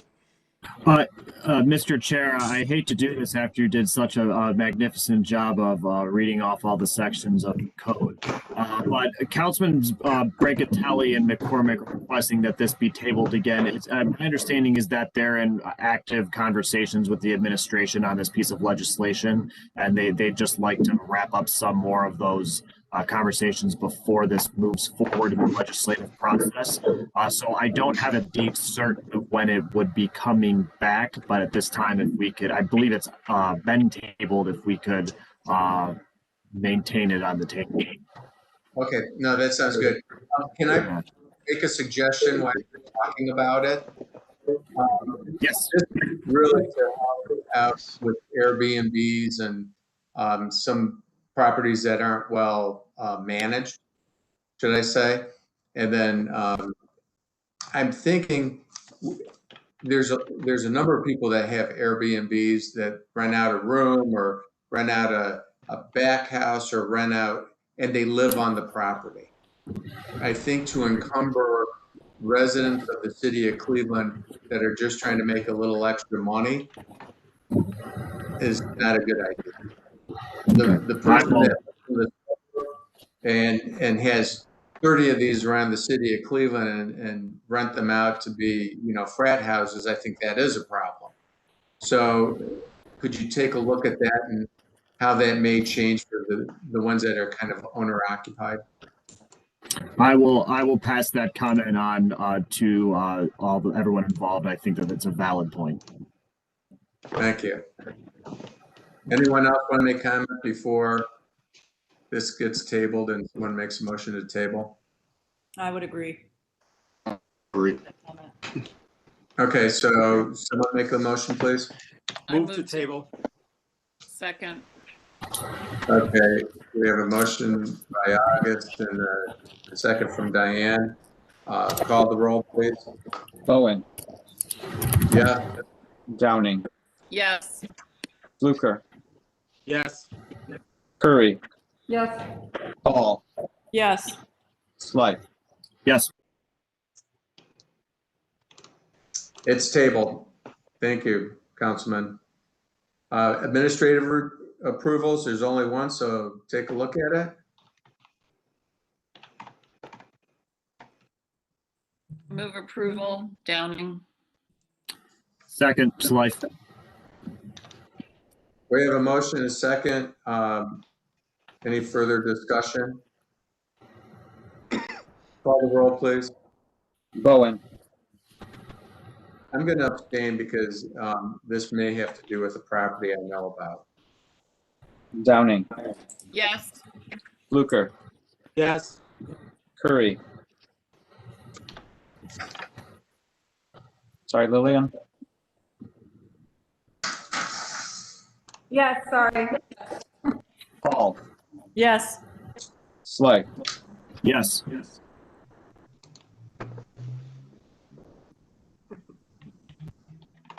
Okay, motion carries. We're going to design review now, Southeast Design Review. This is Benedictine High School, new construction. This is for an atrium. It's the 2900 East Boulevard. Who's here for this? Wesley Harper. Good morning. Hey, Wes, are you the only one speaking to this? I am, yes. Okay, can you raise your right hand? You solemnly swear to tell the truth, the whole truth, and nothing but the truth as you shall answer under the penalty of perjury? I do. Go ahead, Wes. Okay. Thanks for having me. As David mentioned, we're going to be talking about an atrium addition to Benedictine High School, which is located at the kind of the southern corner of Buckeye and MLK in the Buckeye neighborhood. The school is kind of perched on the highest point in the city, and over the years it's become a combination of both the high school and the abbey and monastery on the campus, and so it's really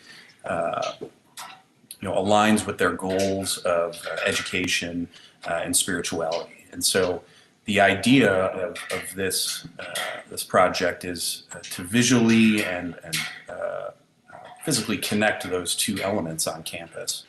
So here you see an aerial view of the campus as it currently exists, and facing 116th, or excuse me, MLK, which runs north to south in the middle of this image. You have the high school, which faces that street. You then see kind of a small connection between the main building and then the kind of the gymnasium, which has the cross in the middle of it in blue. So those are the two educational kind of wings of campus. And so you see that connector in the middle is basically an elevated bridge that connects the two second floors of those structures. And so the idea is to put a physical atrium after the removal of that sky bridge to refocus the campus and also create a new gateway into campus for prospective students as well as the existing students. You can see there's a parking lot kind of tucked in between the patinaed copper in the middle and the high school itself. That is primarily teachers and prospective student parking. And then to the south, to the right of the football field, you see a large parking area, which is kind of the day-to-day student parking. So this addition would exist between both of those and act as the main entry for the school now. Next. So here you can see just a very simplistic diagram of the work that we've been doing with the school over the past year. Number one, you can see is the removal of the teacher and prospective student parking with the, we'd be replacing that with a quad space, which is basically just a grass lawn, some trees, and then an area that would be utilized for commencement ceremonies and other events. Number two would be the new atrium, which you can see connects those two main wings of the school. And then another thing of interest is number 6, which is now, right now the entry on Buckeye is used only for the monks that actually live on site at the monastery. That number 6 is going to be, or that entry is going to be reopened to welcome in prospective students from Buckeye. We're looking to make a statement on Buckeye. And so we'll be back in the coming months with some signage and kind of a rethinking of that Buckeye entry, which is right now just a a barbed wired fence and wall component. And so the school is looking to really, expand its existence to this neighborhood, which is of course great. Next.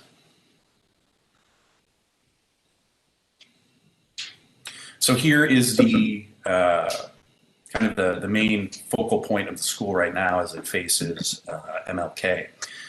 And so this entry functionally isn't the main entry anymore. And so the main entry is now towards the, actually underneath the Sky Bridge, which we'll see here in a moment. And so with cars being such a key way for students to arrive here now, it's taken away this street side approach from entry and put it in the back. And so we're kind of dealing with that reality and creating kind of a new entry icon for the school. Next.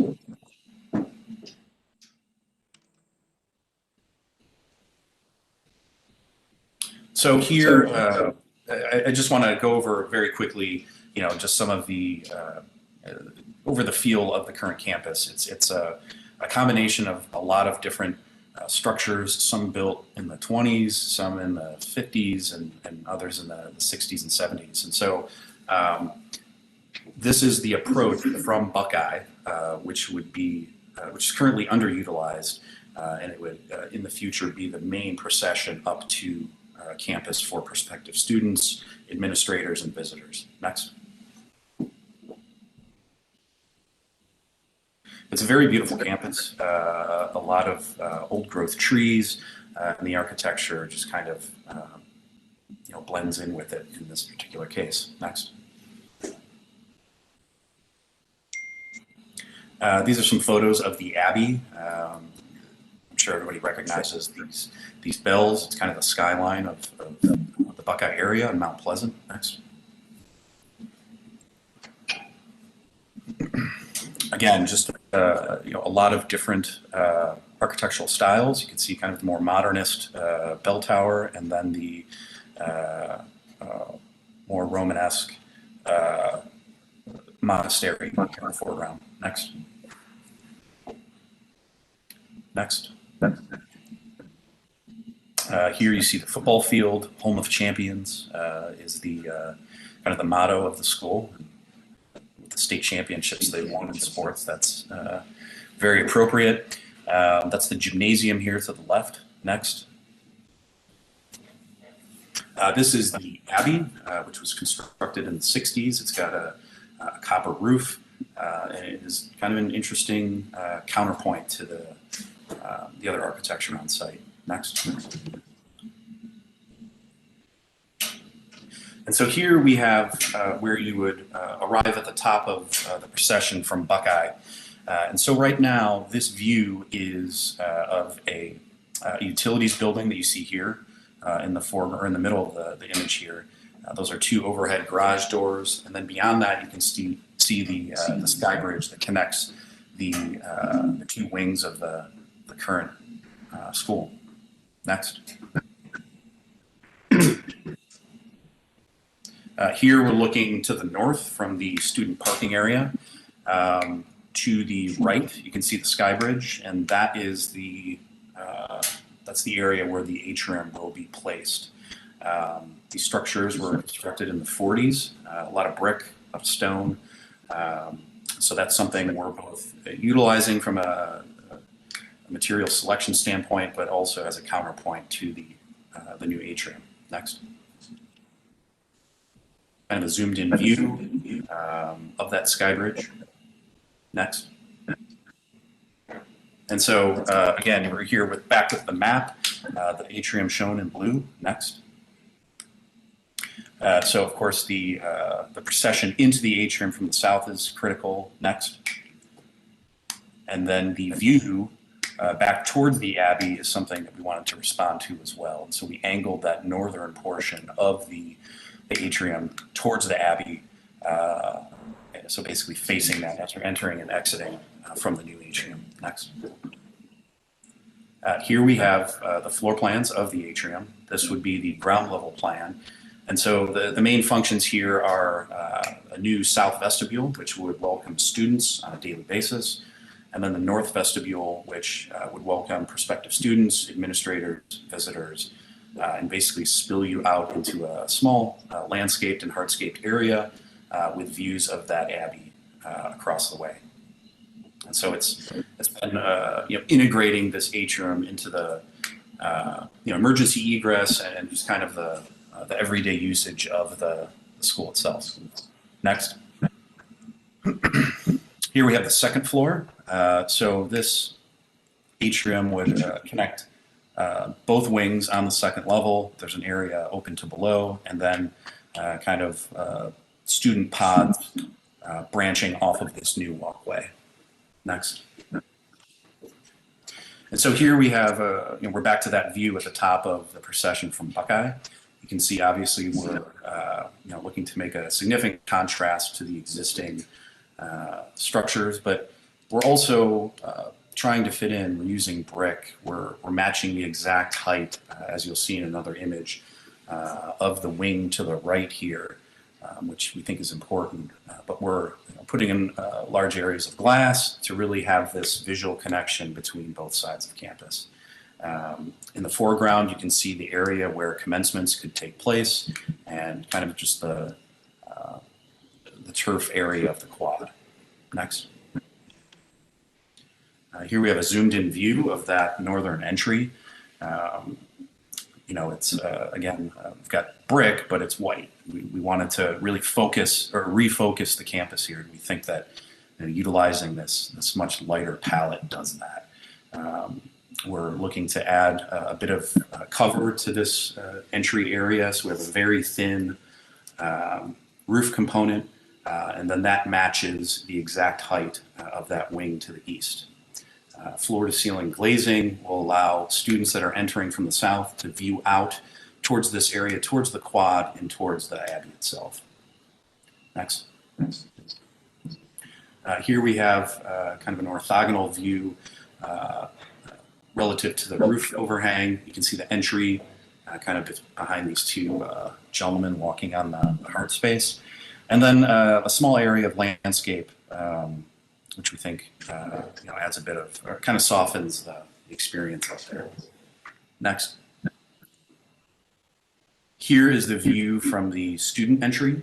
So again, contrasting the materiality in terms of color of the existing campus, but respecting the height, kind of being subservient in height to the eastern part of campus, but still really announcing the future of Benedictine and its main entry. Next. You can see we have a great deal of depth in this facade. This faces directly south, and so the overhang of the roof acts as a shading component to eliminate any direct sunlight into the kind of the pod areas on the second floor and the sitting areas on the first floor. Next. This was approved last year. It wasn't deemed to be necessary to come to Planning Commission, but this is the new quad, which replaces basically simply asphalt in an old utility building. Next. Here's our material palette. The building itself will be the aspen white wire cut brick, the metal panels, and then a black storefront for the glazing. The other components are from the quad and are really just there for your information. Next. We have a landscape plan here, and if you have any questions, feel free to ask, but I think it's pretty straightforward. Next. And then exterior elevations if needed. This is Councilman Jones. I'm in Ward 1. Do you have that number? So with that, I'd open up to the councilman or the commission. Any comments? Maybe I know. No. I hear you, Councilman.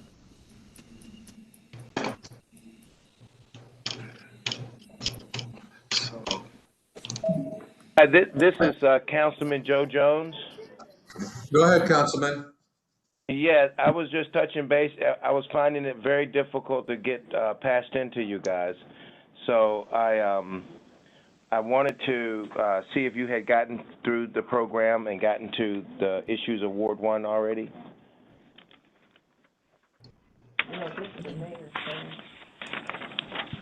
Hello? Just trying to see if there's anything. That's dealing with ordinance number 100-2021. Yeah, we did that one. I'm just trying to see if there's anything on design review for you. Okay. But that one's done. Okay, great. Is that all you were looking for? Yeah, that was the only one that I was interested in. Okay. And I'm sorry I couldn't get on there in the time period that you had allotted, but we're just now, figuring this out, getting on there. And I don't know if in the future, if you guys can make the link available for us so that we could get in there. We will. Thank you. We just didn't have the link to link in. And we didn't have the actual number. I know that, and this is nothing bad on anyone, but just if you do send this out, make sure that we're a part of it, because this is a very significant piece in our community, and we really appreciate it. I presume you've had no problems with it. It passed along okay? Yes. And I'm sorry, who am I speaking with? David Bowen. Thank you, David Bowen. Really appreciate the work that you guys do there. And No problem. We'll make sure that you have the capabilities of coming in next time. Oh, thank you, sir. I appreciate it. Yeah. And so I just wanted to say, I got full, I'm absolutely 100 for this. Thank you very much. And ladies and gentlemen, you have a great day. Do I need to stay on for any other reasons, Mr. President? I don't think so. I'm looking at the agenda. It's now just design review, and I don't see anything in your ward right now. Okay, thank you, sir. You all have a great rest of the day, Friday, and a super great weekend. Thanks, you too. Thank you. Bye-bye. Commission members, questions? Okay. We have Director Collier had his hand raised earlier. I don't know if that was. Director, go ahead. He's the expert. Yeah, I was trying not to speak because I'm obviously biased. So go Bengals. This is my high school, and this improvement definitely enhances. I remember as a student going across that bridge to get to the gymnasium, and we would have biology classes in that section of the building going to the west there.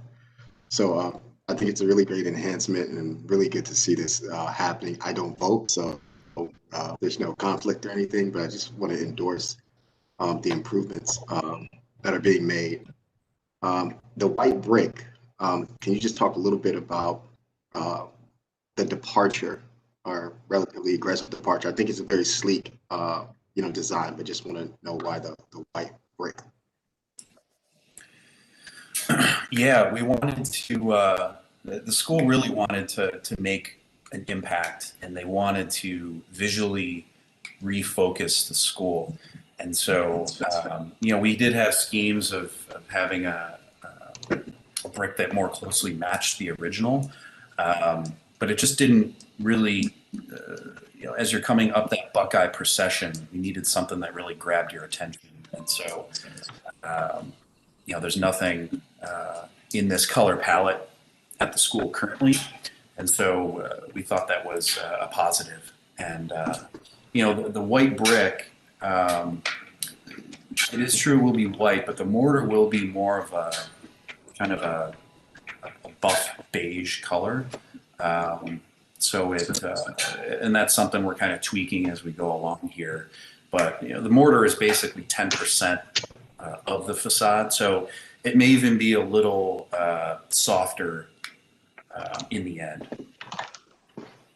Thanks, Wes. I love it. I think it's beautiful. It's a great project. I move approval, and I think it's wonderful. Yeah, I'll second it. I think it's sleek. It'll bring so much vibrancy there. It's a beautiful campus. Yeah, it is. Thank you. Okay, we have a motion and second. Further discussion? Call the roll, please. Bowen, Yes. Downing, Yes.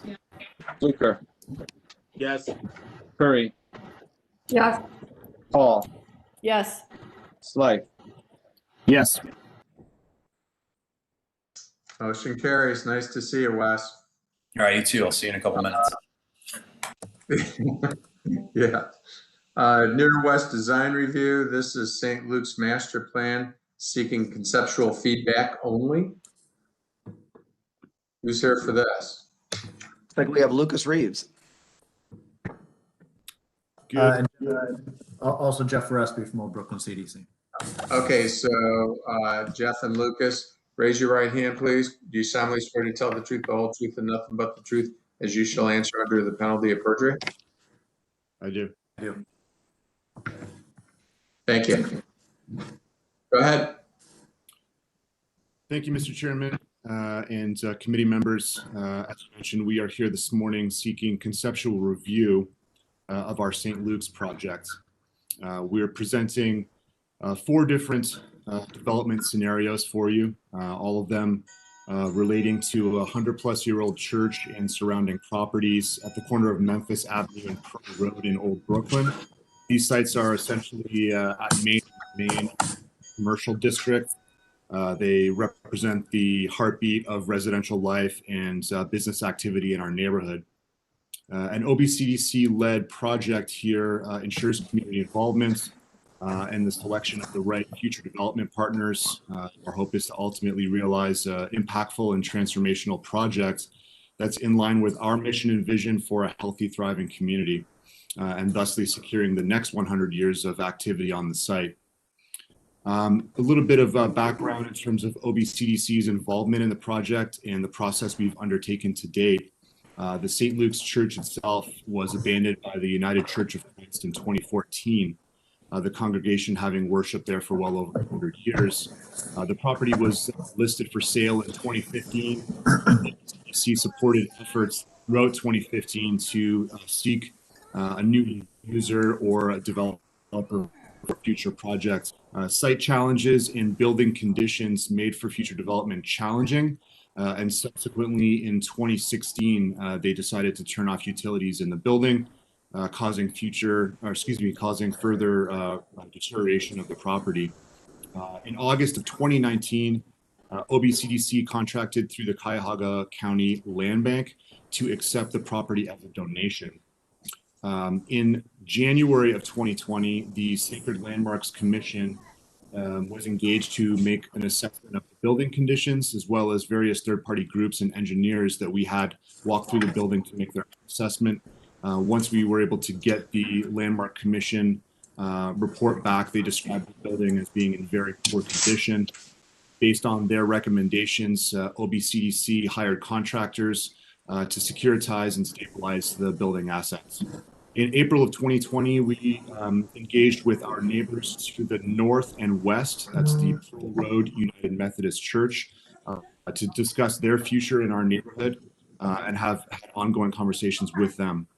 In May 2020, we engaged with Architecture Office, who's with us today, for a master planning study. In June of 2020, OBCDC, as well as the Pearl Road United Methodist Church, met with their district and conference level officials to discuss building needs and the potential for a joint project. And OBCDC assembled a community stakeholder group consisting of residents and business owners to introduce the project and our process.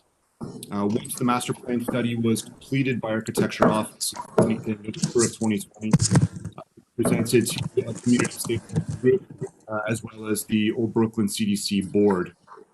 In December of 2020, the United Methodist Church approved the exploration of a joint project on both sites. And in January of 2021, an important note here, OBCDC was able to sign a purchase agreement for an adjacent property we call the Green Line Building, which helped to provide critical site access and unlocked future development potential for all of the sites. In February of this year, we conducted a public meeting presenting the site history, our process, and various development scenarios, providing time for valuable public comments and questions. Next slide, please. Just a little bit of historical context for you as well.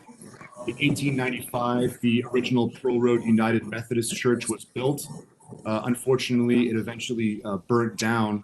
And in 1924, a religious educational wing that they had constructed, which is now their current home, they moved there after the fire to their original building. In 1903, St. Luke's was built, and in 1925, an additional building was added to St. Luke's on the north side. Next slide, please. Some historical photographs here. As I mentioned, the original Pearl Road Methodist Church burnt down. At one point, it was actually replaced by a used car lot for a time. That's your image at the top right. In the bottom right, we show the original St. Luke's building along Pearl Road and Memphis Avenue. Next slide, please. Just zoning information as background. We can move on to the next slide. Here we're just showing the context of the built environment around our site, part of our master plan study with Architecture Office. Some key properties in the area to note in terms of overall context. Cleveland Metro Park Zoo is located nearby, Health Campus, our OBCDC Atlas building, as well as the Cleveland Public Library South Brooklyn branch. One thing to note here, some pretty significant built environment along Pearl Road, not a lot of green space. There is a green space that's currently to the south and north of the St. Luke's site. We use that green space for our summer farmers market, and preserving green space as part of a future project here is very, very important part of the future development. Next slide, please. Just some photos that show the Green Line building, which is a rather uniquely shaped building that runs along Memphis Avenue. You see St. Luke's Church there positioned next to the Green Line building, as well as some of our neighbors, including the Ariel Pearl Center, CVS across the road, and in the bottom you see that green space that has become the home to the Old Brooklyn Farmers Market throughout the summer months. Next slide. And I'll actually take it over from here. Thank you, Lucas, very much. Just want to kind of get into the conditions of the property and then where we're going next. And again, we're seeking conceptual approval for this master plan. The Sacred Landmarks Initiative of the Cleveland Restoration Society took a look at the property, and Lucas described their report correctly. Major concerns with the masonry, with the foundation, with the systems. The sanctuary kind of looks in some solid shape in the bottom left, but you can look to the kind of the top of that photo. You can see major water damage underneath the bell tower. And you can kind of see that reflected in some of the masonry photos we have as well. Next slide, please. So what we're looking at for this master plan is not just the parcels we have under control, but also working jointly with our neighbors at the Pearl Road United Methodist Church. A lot of folks drive by here, walk by here, and are confused because they think there's one church. There are actually two. On the right here, which I think it's easier to see, you can see both the parcels and the adjacent green space. The St. Luke's Church is the front church right at the corner of Pearl and Memphis. To the south or to the left of it, as you're looking at this picture, is the commercial building that we have recently entered into purchase agreement. That combined with the green space in between them is the land that we have under control. The green space to the north of it, or to the right of the St. Luke's Church, is part of the Pearl Road United Methodist Church. That's where their original church was built. The building behind it, as well as the parking lot behind it, is where the Pearl Road United Methodist Church currently and actively congregates and worships, as well as they have access. So it's critical for us to work with the PRUMC as they're such a critical and wonderful partner in the neighborhood, but also, frankly, anything that we would do on the land that we control would have a major impact on them, and vice versa. Next slide, please. Again, just some aerials of, you can see just the size of the footprints of each building, as well as the adjacent green spaces for both the land that we have under control, as well as Pearl Road United Methodist Church's building. Next slide, please. We looked at, I like to say, somewhere around 60 or 70 different iterations. We're not going to get into all these, but I wanted to show you the breadth of the research that we did, the architecture office did, as well as Pearl Road United Methodist Church, and on what could we do to keep. Our goals were to keep a faith worshiping institution on this corner, as it has been for 200 years. Number two, put that institution in a better financial situation. Number three, restore vitality to this corner that has largely been vacated and abandoned, that has been critical to the neighborhood for so long. Next slide, please. So the first scenario that we will consider as a part of this master plan moving forward is preservation of both historic buildings. And so you can see the floor plates for the St. Luke's Church.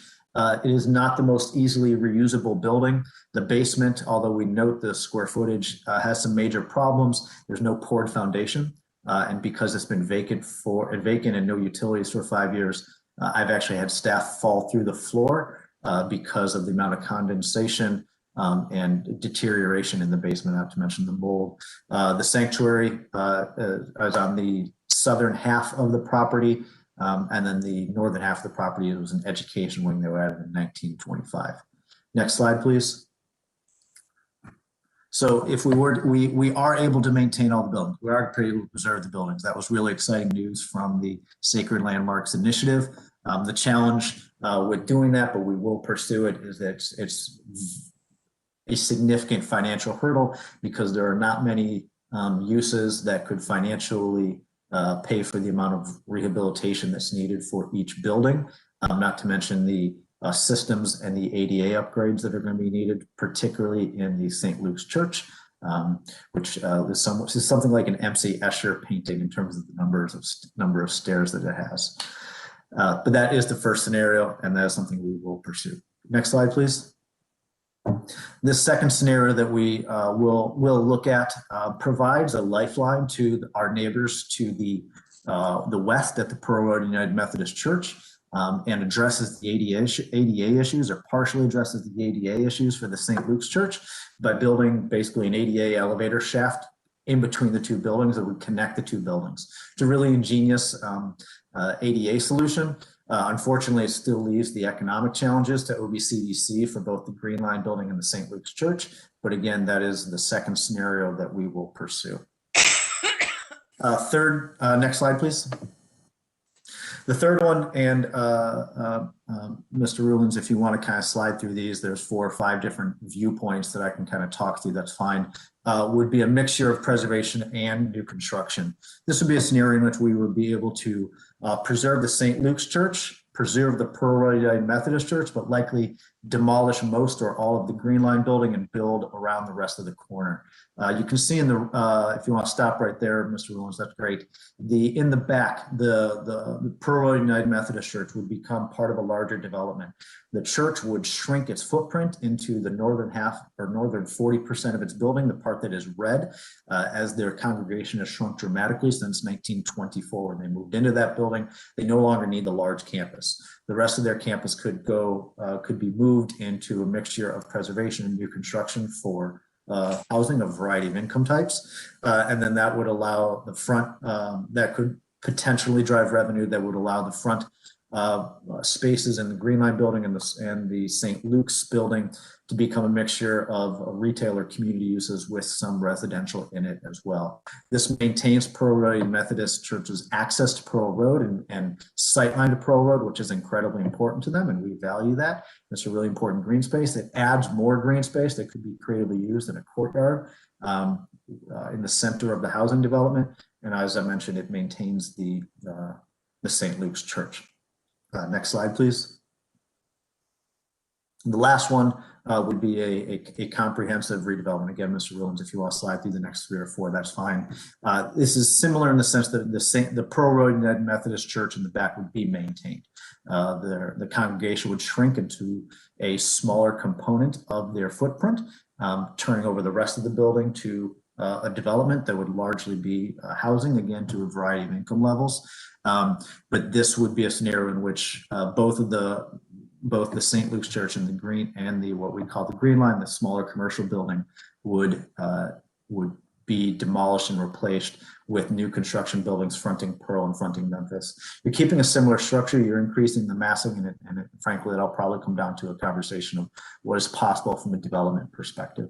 This keeps a really exciting green space and courtyard again. It keeps Pearl Radiated Methodist Church active and connected to Pearl Road, but creates a larger development site, which would unfortunately lose some of the historic buildings, but add great vitality to the neighborhood. So next slide, Mr. Rulins, please. Oh, and one more, thank you. Great. So where we're going over the next handful of months is that we are going to engage developers and keep working with Pearl Radiated Methodist Church to find a partner or a couple of partners who could see a vision for what we can do on this site. And we're going to pursue all four of those options that we shared with you. And we're seeking your questions, your comments, and conceptual approval for us to move forward and explore these paths for this critical corner in Old Brooklyn. Thank you. Mr. Chairman, we have Matt Moss from City Planning. Go ahead, Matt. Thank you, Mr. Chairman. Thanks, Jeff, for a great overview and presentation of what you're looking to do here. I just wanted to share with the Commission what was discussed at the Local Design Review Committee. This was on our agenda for conceptual approval, but the committee felt that it would be difficult to make an approval motion based on the variety of options that are being explored. And so the conversation mainly focused on giving feedback for the various options, the pros and cons of each one, and what considerations they should make as this project advances, because there are several iterations in which it could take based on further investigation of the site and the market.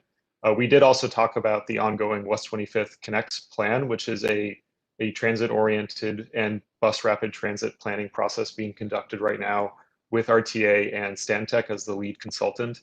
And one thing that we identified as a potential area for future exploration is the usage of the Metro Health garage at the Old Brooklyn Health Center across the street. That's a very large parking garage that's underutilized in terms of the total volume of parking and occupancy. And so we recommended to Old Brooklyn, that we together explore the utilization of that garage to its fullest extent with this project and the future planning for this site. So the local committee felt it prudent to just give feedback on each of these concepts and how they fit into with the needs and the overall planning for the area. And so that's just guidance and recommendation for you all as you discuss this. Thank you. Yeah, and on our agenda, it says conceptual feedback only. Commission members? I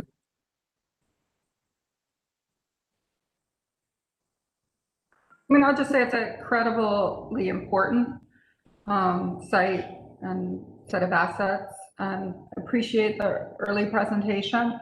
I mean, obviously this is going to require sort of what, how this project can be financed and work. And so I think that point is important, is that we can't really yet say or endorse the direction until there's a little more specificity. But of course, we want to see this preserved and enhanced. So I just want to say I'm glad for the work, and especially Jeff's leadership, because it's just a critical project. Thanks, Lillian. Just so I'm clear, who is the current owner of St. Luke's? I just want to make sure that I'm not mixing up facts from the presentation. Thank you, Councilman Slife. The current owner is the Cuyahoga County Land Bank, but we have a purchase agreement to take possession of it that we signed in January of 2020, and we are required to take possession by January of 2022. Okay, and what is planned as far as stabilization? You noted the deterioration of it, and my fear is, a lot of the people on this call know me from my days working at the city of related to the Church of Christ Scientist on Lake Avenue. And by the time I got to that project, the church was just so far gone that it was really the only conclusion that it had to be demolished.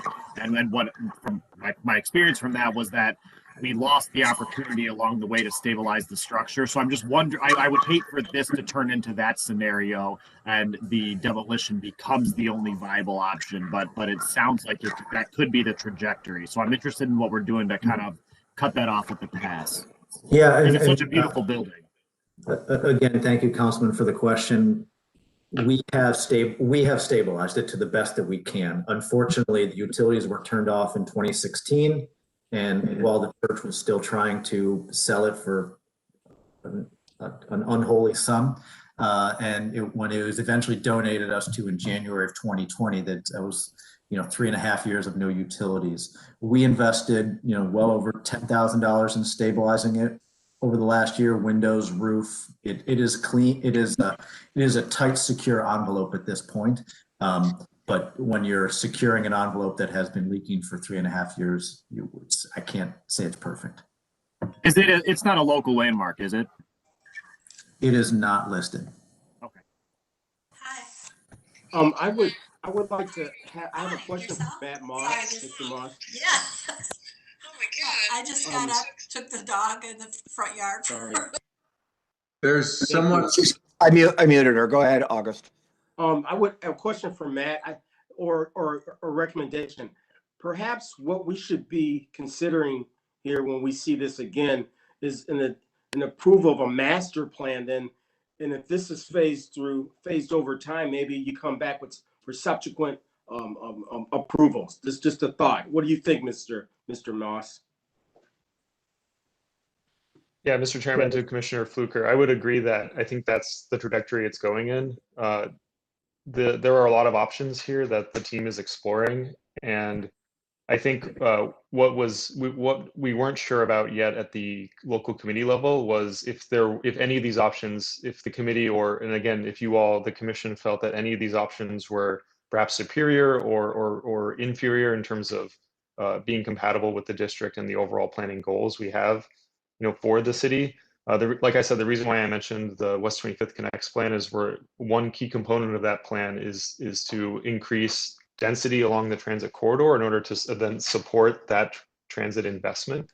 So that's an example of a planning goal we have that if you feel like any of these or all of these options advance that goal, I think that's useful feedback at this time. And then to your point, Mr. Fluker, that we would then review this for more clear approval, more direction, firmer direction in terms of how they should proceed. Is that helpful? I think there's some information missing, though. I mean, someone's got to finance this. Someone's got to put it together. Someone's got to put construction costs to all these things. And until we know what that is, it makes it hard to try to steer a developer in a direction that won't happen. Yeah, one thing. I'm sorry. No, go ahead, man. I was just going to say that one thing we discussed, for example, on that, that was a concern that came up at the local design review committee, just the amount of work that would go into any of these options, either preserving the building or even doing new construction. And again, that's why at the committee level, we discussed and recommended exploring partnering with Metro Health in the garage across the street, because there is I think a significant amount of land behind this site that's used for local parking. And that's valuable, and I think would be necessary in the future to have that proximate parking. But oftentimes we see with redevelopment projects that they can be made more financially viable when there's new construction involved, just because of the financing tools that we have available to new construction that make that a little easier to underwrite. And so balancing that perhaps with providing parking across the street might be a path forward in terms of making this a financially viable project. Mm-hmm. David, I was going to say, I think 2 comments. One is it's a very beautiful building down along Memphis, but if losing that building would allow for something more substantial that would increase housing density in the neighborhood, that was one of the options. To me, that is appealing in a sense, and I'd be interested in hearing it. The other thing then, just as one of the challenges it seems of the site is one of the options kind of directly related to the Pearl Road UMC, and obviously they're not the developer, and is there with whatever their capital campaign would it be able to align with the timelines that are associated with the church next door and everything else. So there's a lot to the point that there's a lot of moving parts. There's certainly a lot of moving parts. Yep.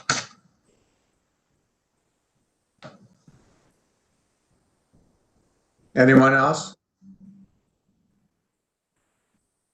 No other hands raised. I don't know that they gave you any direction, but good luck in finding a developer to help you with it. I'll try to give a little direction in that I appreciate that this is how it's being presented to us, and we're being shown that there's a multitude of options, and some of them we might not like, but I think too often around town there's historic structures that needed to get this kind of love about 10 years before anyone shows up, and unfortunately that's why we end up with all these demolitions. So I'm optimistic that by taking this tack we might be able to do the best the best project for the neighborhood and for this critical. Thank you, Councilor. I agree, and you have a strong CPC with strong leadership, taking initiative to lead. So I think we should support them in the process and see what they go with. Thanks, Lillian.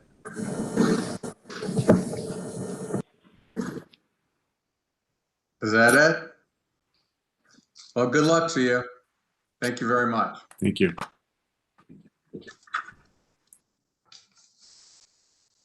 All right. The next one is Emerson Townhomes new construction. This is at 1500 Starkweather, seeking final approval. Wes, are you still on the phone? I'm guessing you're doing this. Correct, yeah. You were sworn in, so I won't swear you in again. Great. Thanks for having me. The Emerson Townhomes is a 6-unit townhome project, basically flanking 9071 as it travels through Tremont, right at Starkweather and West 15th Street. Next. The existing site is shown at the upper left. It's currently a vacant cluster of 3 parcels, one of which is a City of Cleveland lot that has been in contract with the developer for a couple of years now. And that sale will be completed when we complete the design review process, which today would be the final approval for that. So the context surrounding us, to the east, we have the Pilgrim Church at 14th and Starkweather, obviously a large historic church, quite beautiful. It's more of a black tone due to the soot over the years.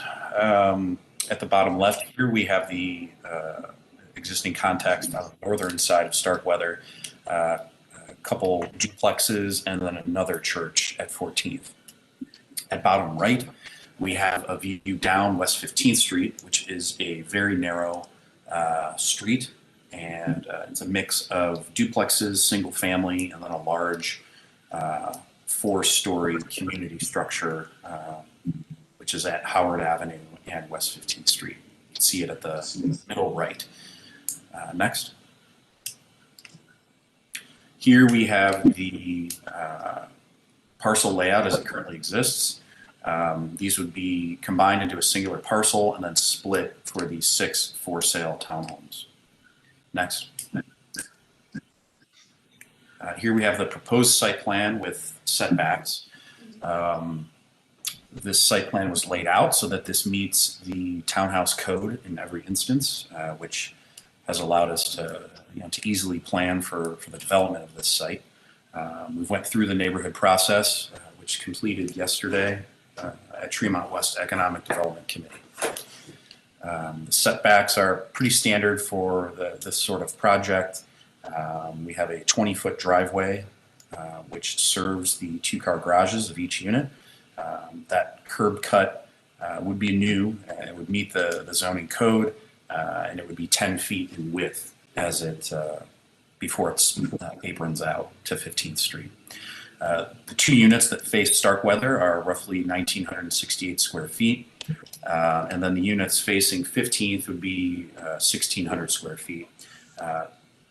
Not shown in the image, but directly above us, or let's say to the west, is the freeway. So we've located the roof access structures to kind of block some sound in certain areas, and then also allow for views to downtown to the north from each unit. Next. Here we have a landscape plan. The current tree lawn, or non-existent tree lawn on Starkweather, is basically just a large area of concrete currently. There's often illegal parking on that tree lawn / sidewalk area. And so we're going to be removing that, planting grass, and then some large growth London plane trees, which are recommended by the City of Cleveland arborist. We don't have any telephone poles or power lines above us here, so we want to get a tree that, as it matures, can get quite large, replacing some of the trees we have. Wes, have you ever thought about doing like blood grass on a big tree line like that, so you only have to cut it once a year? Because you're not going to put your lawn chair out there and hang out. Right. No, that's a good idea. Yeah, just something to, low maintenance, but looks good and can, withstand people walking on it, the weather, plows, and all that. Yeah. All right, go ahead. We also have some areas of plantings in the front and along the sides of the Starkweather units. And we're looking to add some flowering dogwoods, which are, of course, a smaller tree around the perimeter. Next. Here we have our first image looking from Starkweather towards the north. The material palette that we have here is a dark charcoal horizontal lapped siding for the upper 3 levels, and then at ground level we have a vertically oriented stained black cedar. You can see we have front porches, which are respectively large for a townhome project. We're hoping that people utilize these porches and to activate that first level. The color palette, again, dark. We have the Pilgrim Church down the street, which is quite dark, and then the freeway to our west, which of course emits a fair amount of pollution. And so we felt if we went with a lighter scheme, that pollution and staining could be noticeable, and that's something we want to avoid. Next. In order to, at least in some form, manage the bulk of the structure, instead of doing a solid parapet up on top for the roof deck, we did an open railing to kind of play with the proportions of that structure. The window frames themselves will be a medium to black.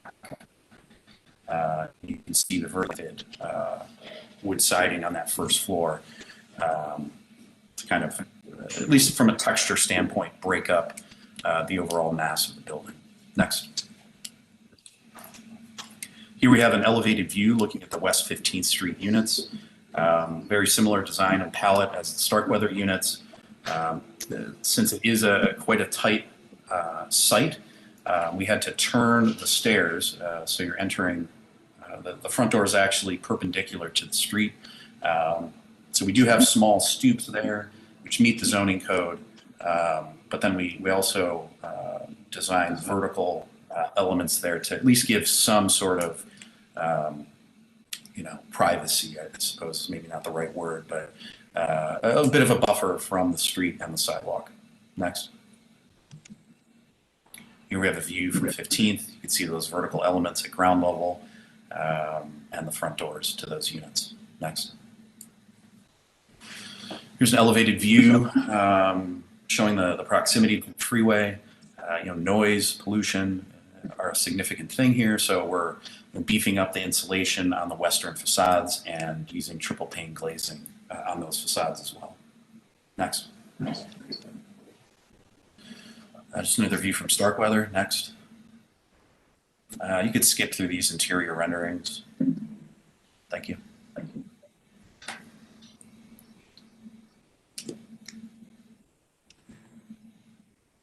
The next one would be the material palette that we can look at. Sorry. Here we go. Again, horizontally oriented lap siding, smooth finished concrete, the stained wood siding, and another dark bronze window frame, facade uplighting at Starkweather, which we think will enhance the pedestrian experience at night, and then also, just driving by in the freeway, kind of add a little pixel of light to Tremont. Handsome. Yeah, it's a beautiful, Wesley. I have to say, Thank you. Beautiful. Love the floor to ceiling windows. It's just beautiful. I do have one question though. If you could go back to the rendering, if you go back to where we show the multiple buildings, keep going back. That one, stop there. So just curious if there is a little bit of a way to make sure that the first building wraps a little better around the corner, because even though it's a side, not the freeway side, I mean the street side there, the alley side, since the other buildings front that, it does feel a little like, and I know maybe programmatically you can't, but if there is just a little way to have that not feel like such a sort of back end building, if you will, that turns the corner. Yeah, absolutely. And these renderings, you caught me. The one thing that isn't completely accurate is that we do have 3 4-foot wide windows. They're also 2.5 feet tall, which would be on that east facade. I went back and forth with planning, Kyle Reese, yesterday, because that is built into the zoning code of the townhouse code. Yeah, so there will be windows on that face. There will be 3 of them. They will be, the top of them would be roughly 9 feet above sidewalk, and then they drop down to about 7 feet. So you'd see light coming out at night and they break up the facade, but you wouldn't physically be able to see inside from the sidewalk. Well, I mean, for the extraordinary design, so it's not a criticism, it's sort of like could really enhance this. So the question I have is, in plan, could the corner wrap, so could the very tall, skinny windows literally wrap just a few around the corner so that it feels like a corner unit, if you will, looking towards that house? Is that possible? You think like a negative corner is what you're asking? No, I'm just saying the windows, I wish I could show you, that are on the corner that face the front. If a few of them could turn the corner and really make that like a corner, a corner glass condition, if you will. But I don't know what's there in plan if you could do that. Yeah, here at the corner, it's the living room and the master bedroom above it. The issue with it, I like the idea. The issue with it is the structure. These would be framed in wood. And so the fact that we have so much glazing on that Starkweather face kind of limits us on the corner. Now, we could add another window. You can see that it's cantilevered at that corner. So if we did add a window in there, we'd want to push it north of, let's say, the first floor corner. So yeah, if we had a post at the corner or it was fully built out, we could do that. Anyway, just to consider it, I mean, I don't know that we require, it's a beautiful project, I have to be honest, but it would be the only thing that I think, and it would also make the corner units a little stunning there, because the other side is the freeway, so you really don't want to do it, but here you might. Yeah, take a look at it. Okay. I would like to point out too, I have to commend, Wes is always a very elegant approach. Commend you to convince the owner and developer to spend a little bit more money on triple pane glass and beefing up the insulation. It makes a big difference. from a quality of life standpoint, and actually orienting the decks away from the freeway. All that's very intentional, very well done. Thank you. So does someone want to make a motion? Move approval. Pull Wes out of his misery? Back to work. I'll second that motion, just with consideration for the corner.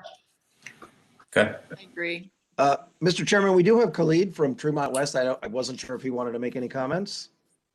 Did he raise his hand? No, Khalid? but I was just being proactive. Okay, Khalid, did you want to say anything? I appreciate it, Maurice. So as I mentioned, it's been reviewed by the community. There were some concerns about context along this street. As mentioned by Wes, it's a very narrow street, if you will, if not alley, which is prominent in several parts of Tremont. So, and we're seeing more development along alleys of this scale, right? And, you know, there's a 2-foot sidewalk and things of that nature. You know, if it was in Europe, it'd be a Verner or something like that. But you know, we talked with West about different options and things of that nature.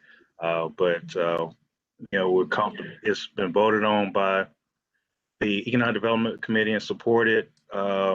We are still concerned about just overall process regarding townhouse code, which will be mentioned later in our conversations today.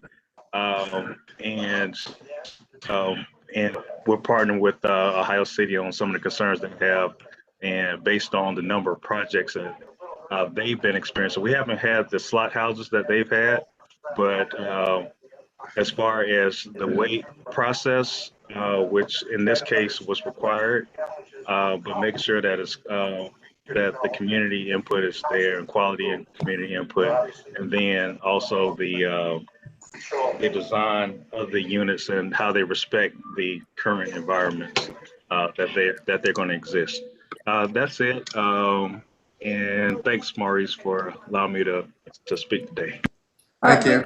I would say this for me is what I would have hoped would have come out of the townhouse code, a lot more of this. So just so you know, this is what we wanted right here. Yeah. I mean, Wes, you do a nice job with the townhouse code. How do you find the townhouse code? I think it's extremely useful. It is a tool that developers can be confident that they know what the parameters are. We still go through the community process, and I'd say it's been a real help for us to tell the developers that they can do some things and can't do others. And I think the different density categories that you have is quite helpful. And it's tough to build contextuality into a zoning code. So I think that's where planning commission and design review comes in. But it's been extremely helpful, and any changes that would maybe be made, I'd be very intentional about what those are and understanding what that means. Thank you, Wes. Appreciate it. Wes sounds like he's in City Hall with that musical heater that Lillian is pointing out. Sorry.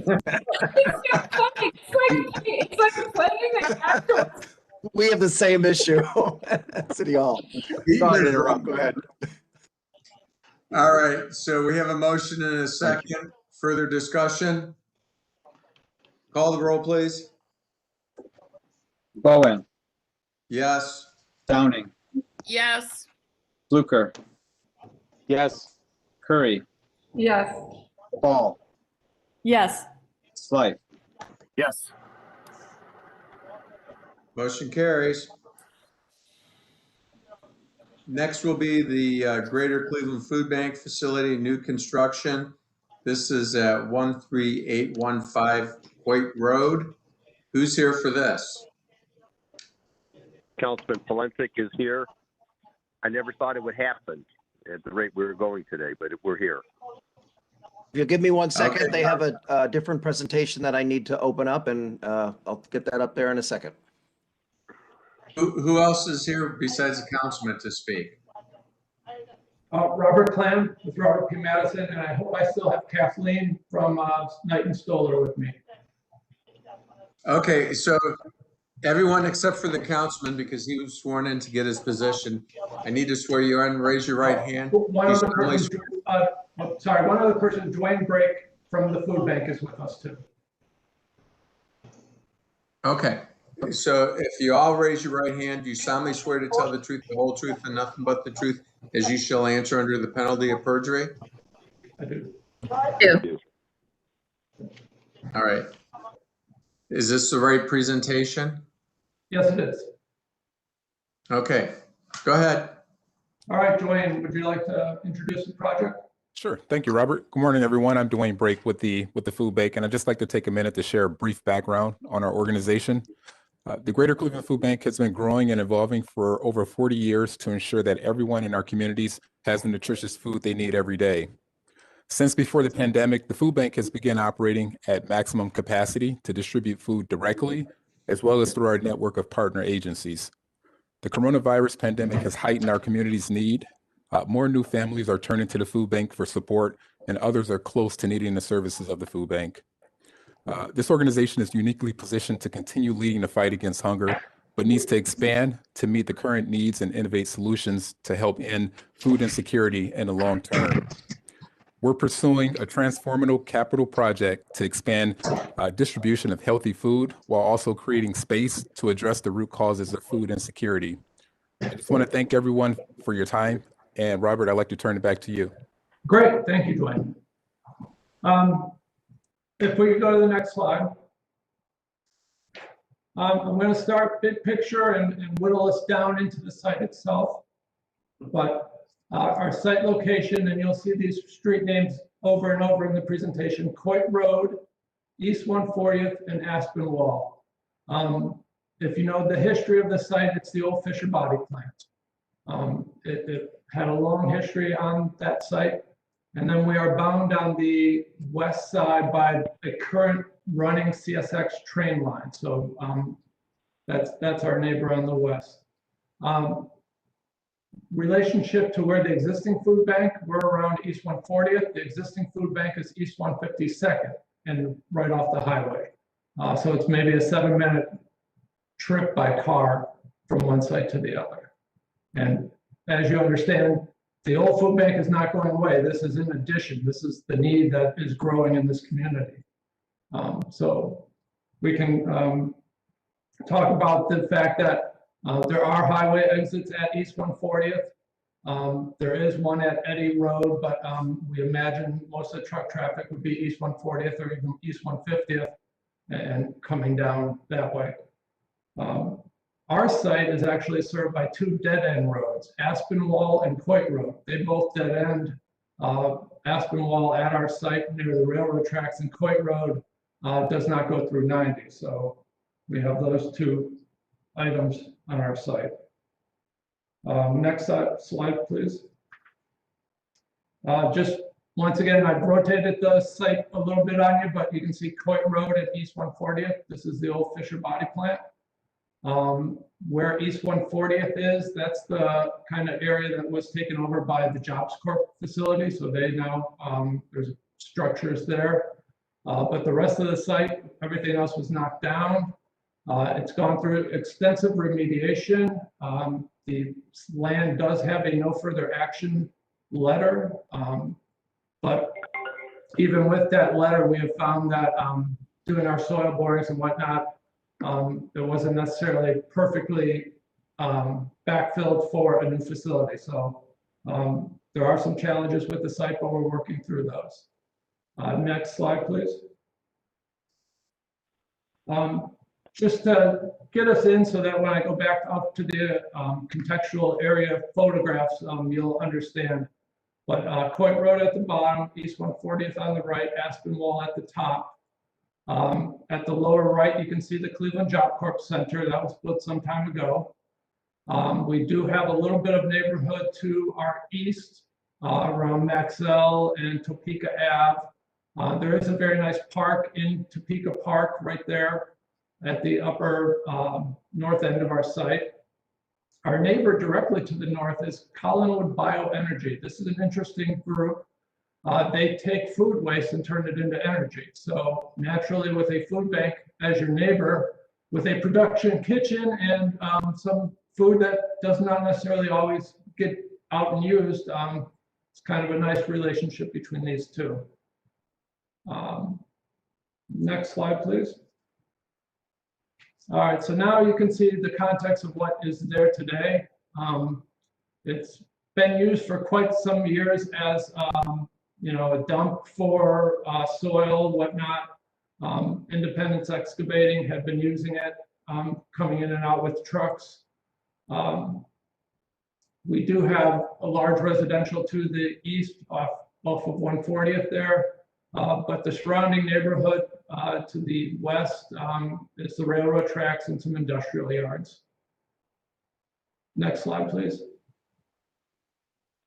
Just a different type of aerial view looking back at our site.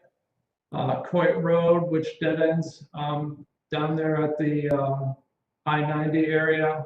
Aspinwall to the left on this slide. Next slide, please. And just one more image, you know, looking back across the railroad tracks at the site. To the left, you can see the Cleveland Bioenergy. It's kind of got some silo type structures. And then the Job Corps to the right. Next slide, please. All right, so now we're down employee visitor kind of mode coming down Coit Road. We've just turned off East 140th. So you can see the Job Corps facility to your right. They have a chain link fence or wrought iron and some locations all around their facility. It's kind of like a little gated area. To the left-hand side, it's residential. Next slide, please. This is Coit Road. This would be our new entry. You can see that the existing site has barbed wire fence around it, chain link barbed wire. We will be removing all of that, except for along the CSX rail line. We believe that fence belongs to them. Kathleen has looked at the trees and thinks they're going to be able to be saved. They do need some heavy pruning, but we're very conscious of trying to save what trees we can along Coit Road. Next slide. This would be our rear entrance to the truck dock area. So Aspinwall Avenue is to the right. On the left is East 137th Street. That's the street that has Topeka Park on it. Nice basketball courts, outdoor playground. 137th used to be used as an entrance to the site. We're going to get rid of that as an entrance. So that street will no longer have truck traffic, vehicle traffic going to this site. You know, we're going to try and restore that. It's a beautiful neighborhood park and we want to protect it. To the right of Aspinwall is a large electrical yard. Big transformers, a lot of industrial equipment. And then you can see the chain link fence and barbed wire that surrounds our site on the left, and that will be coming down. Next slide, please. I've rotated the site on you again. Sorry about that. North is to the right. And the slide is a little grainy, but the important thing on that is that blue dash line going through the site. That is 9 Mile Creek, an underground culvert that's existed all the way back to the Fisher Body plant days.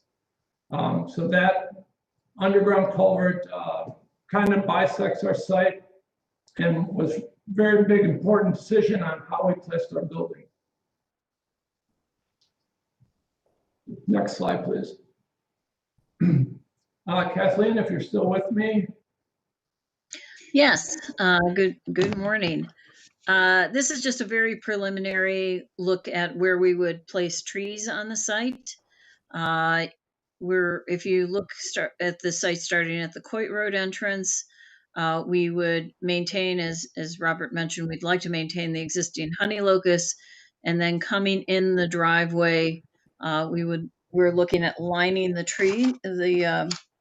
the roadway with Princeton elms, and then coming into the parking lot, locating a series of trees along the parking lot and in the parking lot islands that would be a mixture of seedless thornless honey locusts, Freeman maples, and some London plane trees at the outer edges.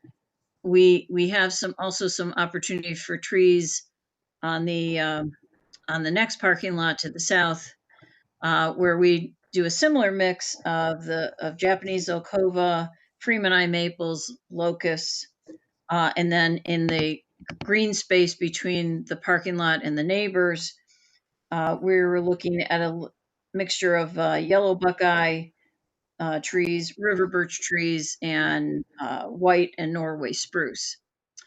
Next slide, please. You can see the mixture of the trees for the entrance drive and the main parking lot. Next slide. And then this would be some of the trees that we would use for the buffer and the other parking lot. And next slide, please. And this is some of the potential that we see for some of the other green spaces that we're looking at around the building, to utilize a mixture of some native plants as well as some plants that can provide food production, such as the serviceberry tree, flowering quince, high bush blueberry, boxwood just for some greenery, and then some perennials and herbs that actually could be picked and utilized, so that they can be used for production as well as a teaching tool for visitors to the site. So we see a lot of opportunity in the green spaces as something that can be eventually developed. And I'll pass it back to Robert. All right, next slide, please. That was just her planting list, which will be developed as we go along. Next slide. I don't want to take you through too much of the building, but I want to give you a sense of what goes on at this facility. This is going to be a large warehouse facility, frozen goods, ambient goods, long series of loading docks. It will have a production kitchen where they send meals out to various agencies, whether it's a church, a retirement home, things of that nature. So it does have a production kitchen in it. It also has what's called agency pickup. These are their partners that work at those churches or other food distribution centers, and they will come to this facility and pick up food and take it back to their location. The facility is probably 75% warehouse and 25% office. It is going to have 150 employees coming here into this area, into this zone every day, along with hundreds of volunteers. Food Bank relies heavily on the volunteer aspect.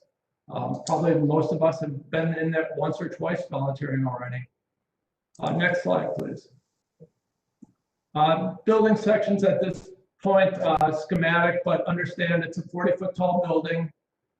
It's the same height all the way around. We're going with precast concrete, which you'll see in the renderings, panels stacked, put up vertically, so 8-foot wide, 40-foot tall panels going around the building. Next slide, please. Once again, just renderings, but we have some better images coming up. Next slide, please. So the food bank is going to operate 2 facilities. They wanted them to speak to each other, not necessarily have to be the same material, but the existing food bank is a metal panel with a whitish brick. The metal panel is a gray kind of corrugated horizontal panel. So there was talk that these 2 facilities need to somewhat relate to each other. And with the decision and the timing of the project and looking at the best way to get the food bank in and operational quickly, we're working with Independence Construction on this project. So we're kind of settled early on with a 8-foot wide, 40-foot tall concrete panel system. We will paint and score it to help give some definition to this building. Also had some fun with some windows, some entry areas that pop out, things of that nature. If we go to the next slide. And we will come back for signage, but these are just placeholder images, that schematic.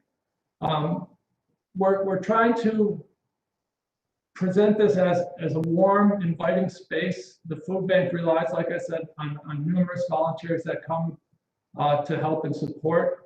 You can see the panels there up close are 8-foot wide. We score them at the top to give kind of that horizontal feel that the other facility has with their corrugated metal panel. We do punched windows at the openings in the precast and some ribbon windows that, once again, the ribbon windows harken back to what's at the existing facility. They do have ribbon windows. So trying to tie these two facilities together, but create this warm, inviting space. Next slide.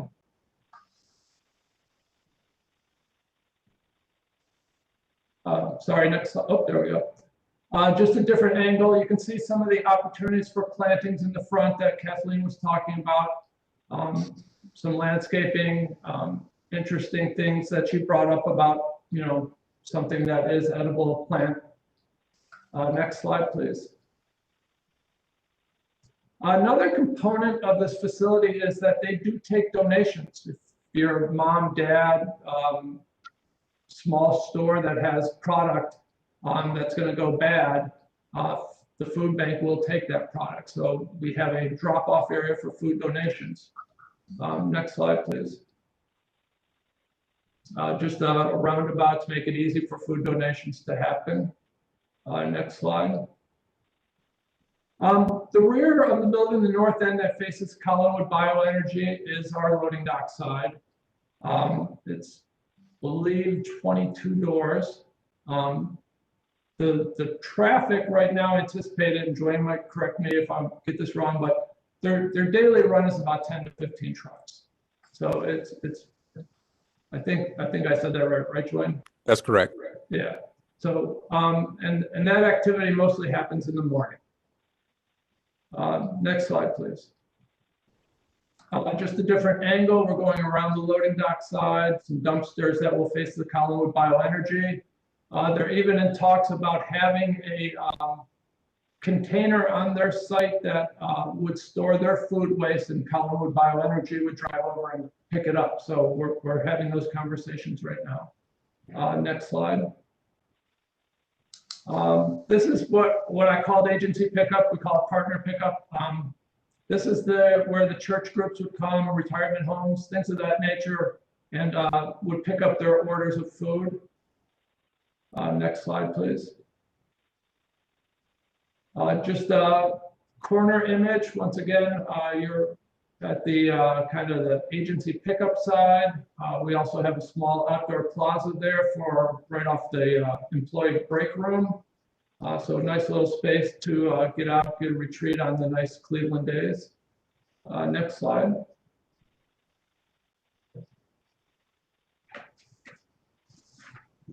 Oh, or is that? That might be my last slide. Sorry about that. That was it. Yeah, that's all I've got. I appreciate everyone's time. Dwayne, did you have anything you wanted to say at the end? No, I think that's it. Appreciate it. All right. Thank you, guys. Commission members? We have August and Sharonda Watley as well. Yeah, I would. Thanks a lot, guys. This is great. This is wonderful, obviously, for our community. Considering how many volunteers visit this site and park and walk in, I think there should be some consideration to doing a more robust crosswalks other than painted symbols and things. Maybe it's a material change, and maybe there's more than one. So that experience that you indicated is more pleasant and more intentional as people sort of move in and out of this facility. Thank you. Twana, next.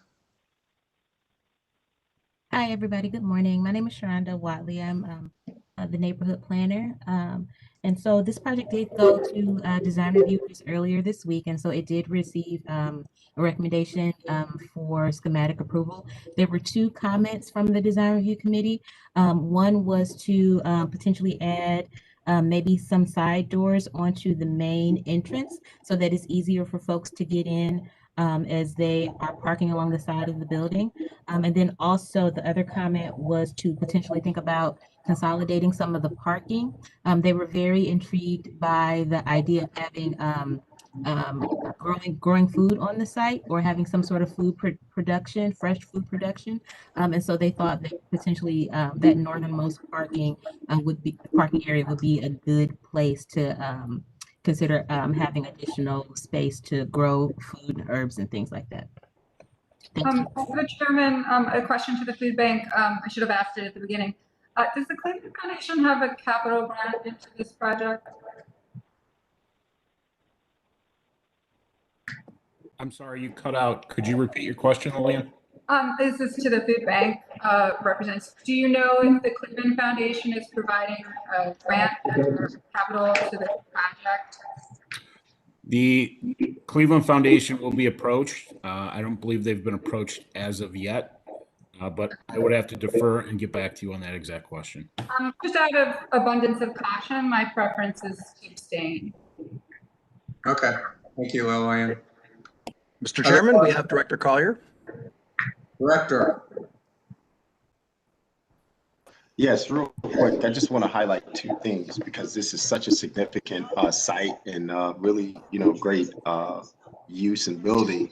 And I know you needed a site of scale, which this obviously provides. I almost hate that it's so tucked away, but I guess it is what it is with respect to needing the acreage that you need to do something this substantial. But two things with the tree canopy, there's a lot of area back here, and is there opportunity to maximize the whole tree canopy component a little bit more, if possible? Because I think that you have a lot of green areas on here where you can probably add some tree canopy, given the fact that this is obviously an older industrial site, where you can kind of spruce it up a little bit with respect to, trees on parts of the site that have these large swaths of green spaces. Thanks, Director. Anyone else? I'm just going to make a couple of comments on the site. I'm real familiar with the site.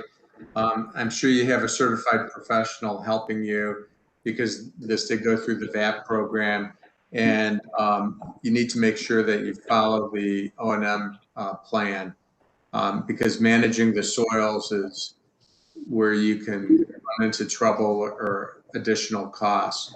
And since this was a VAP program, it'd be good to follow it from the very beginning and design to that way because it'll be cheaper in the long run. The other thing is you may want to camera the culvert because I know that it's had some compromises in recent past history. So you want to make sure where you're touching it or where you're going over it is lined properly so you don't have problems once you move in day one.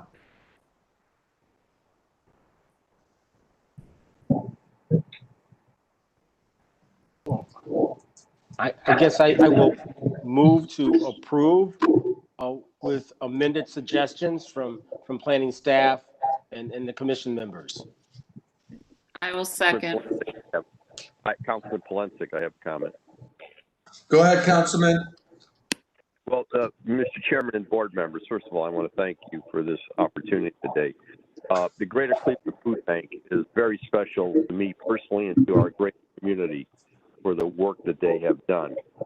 I've worked with them from the very beginning with their original building on South, the second building because they had one originally off of East 30th, but on the new construction with Daniel Goodman, the president, CEO of the food bank, and now I've had the pleasure to work with Christian and her wonderful staff. This facility, this new food bank, is going to really be a transformational project for Coit Road in the East 140th Street corridor. The site's been vacant since the, I believe, the late 80s. Fisher Body closed in 84.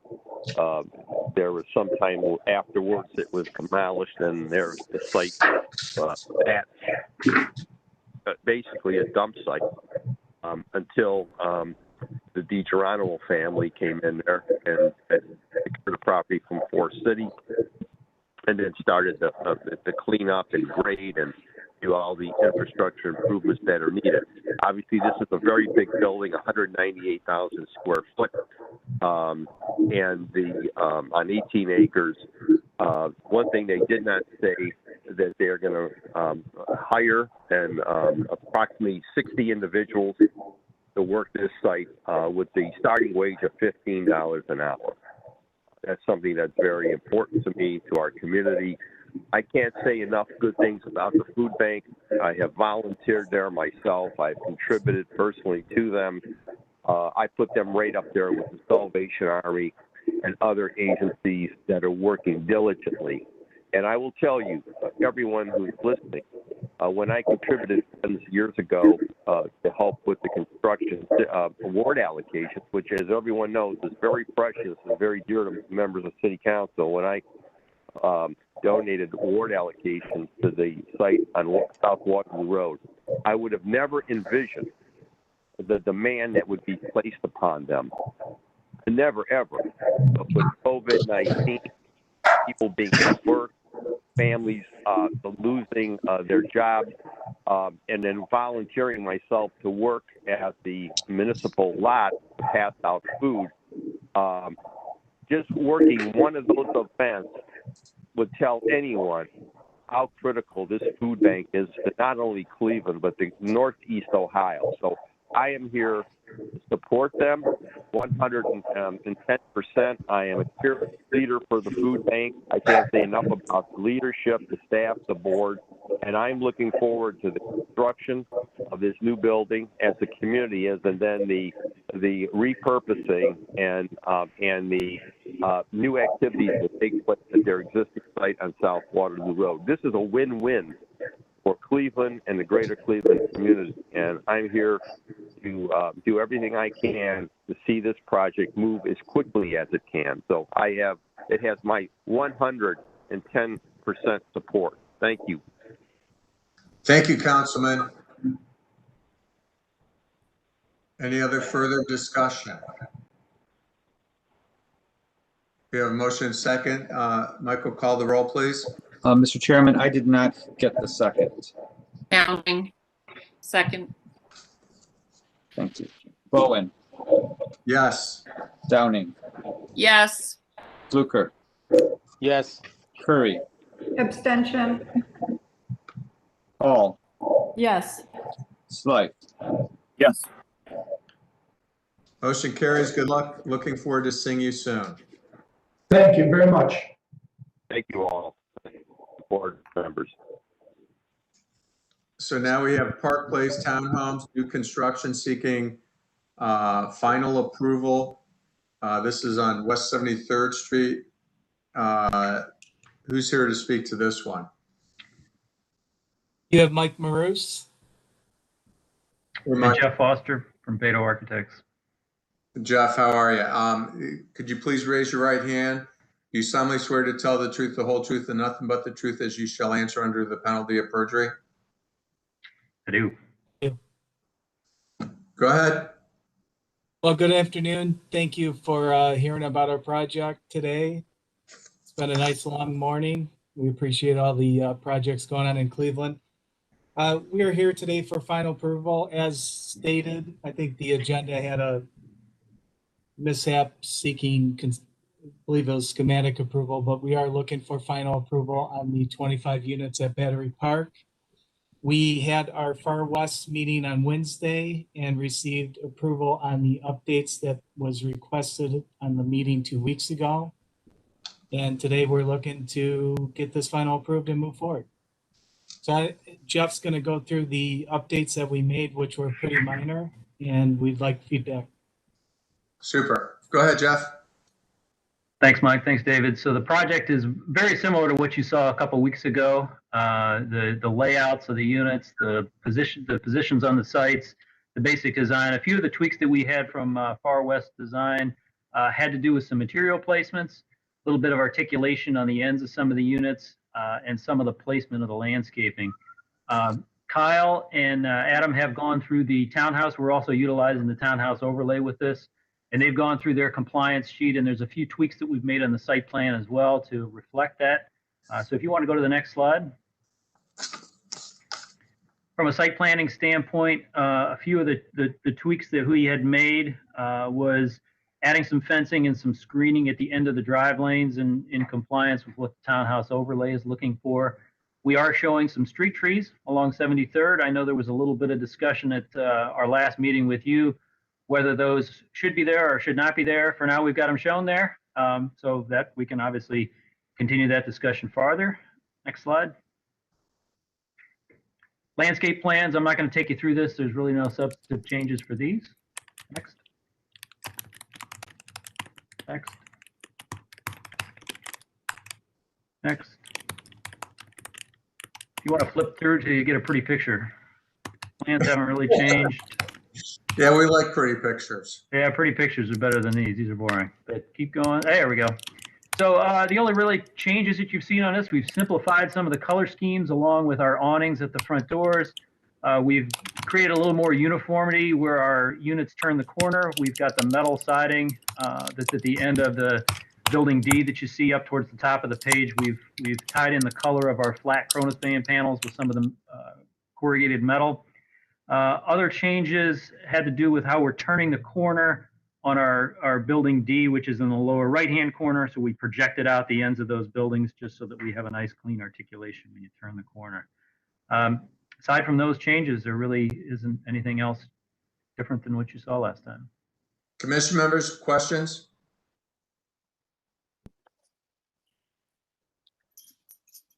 I move approval.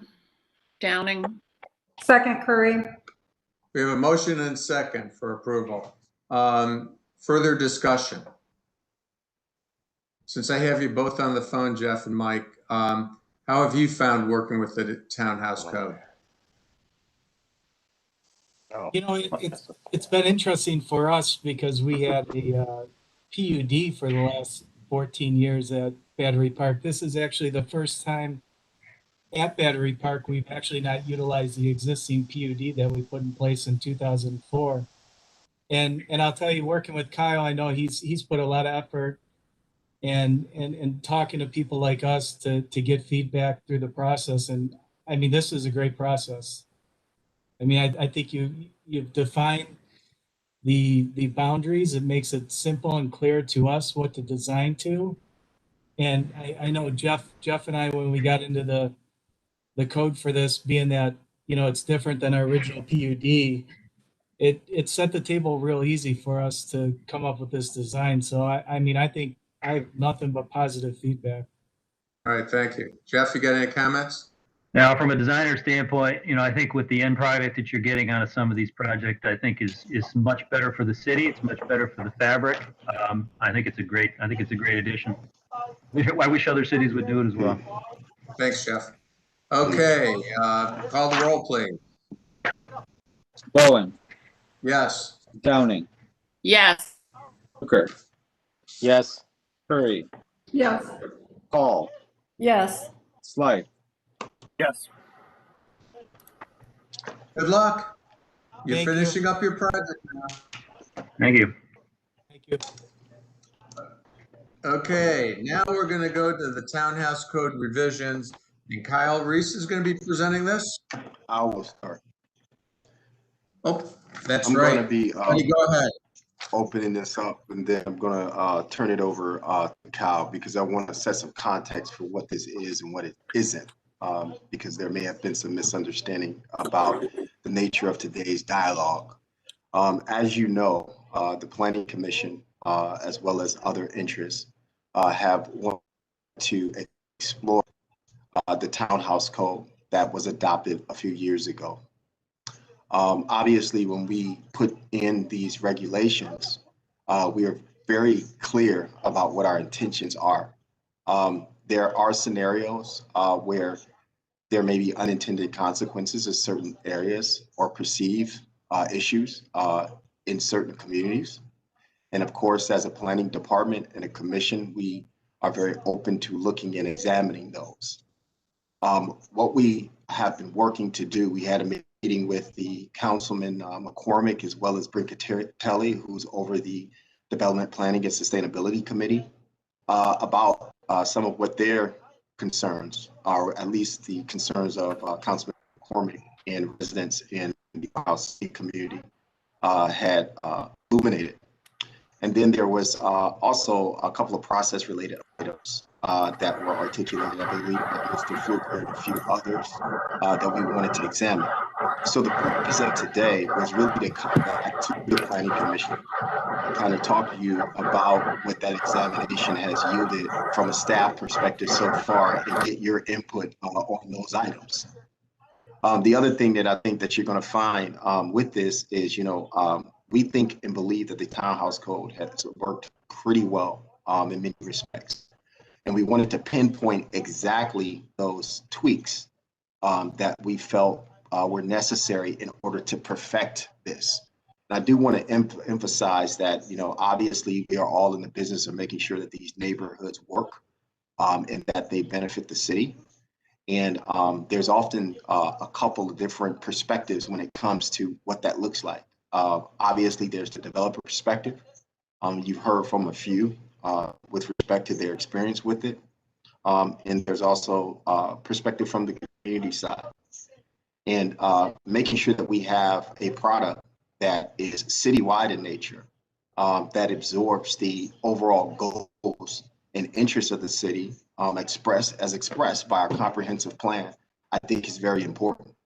So Kyle is going to walk you through in very explicit detail what we believe those tweaks are and their benefits. And then we'll turn it back over to the commission for any comments or input or direction. Kyle?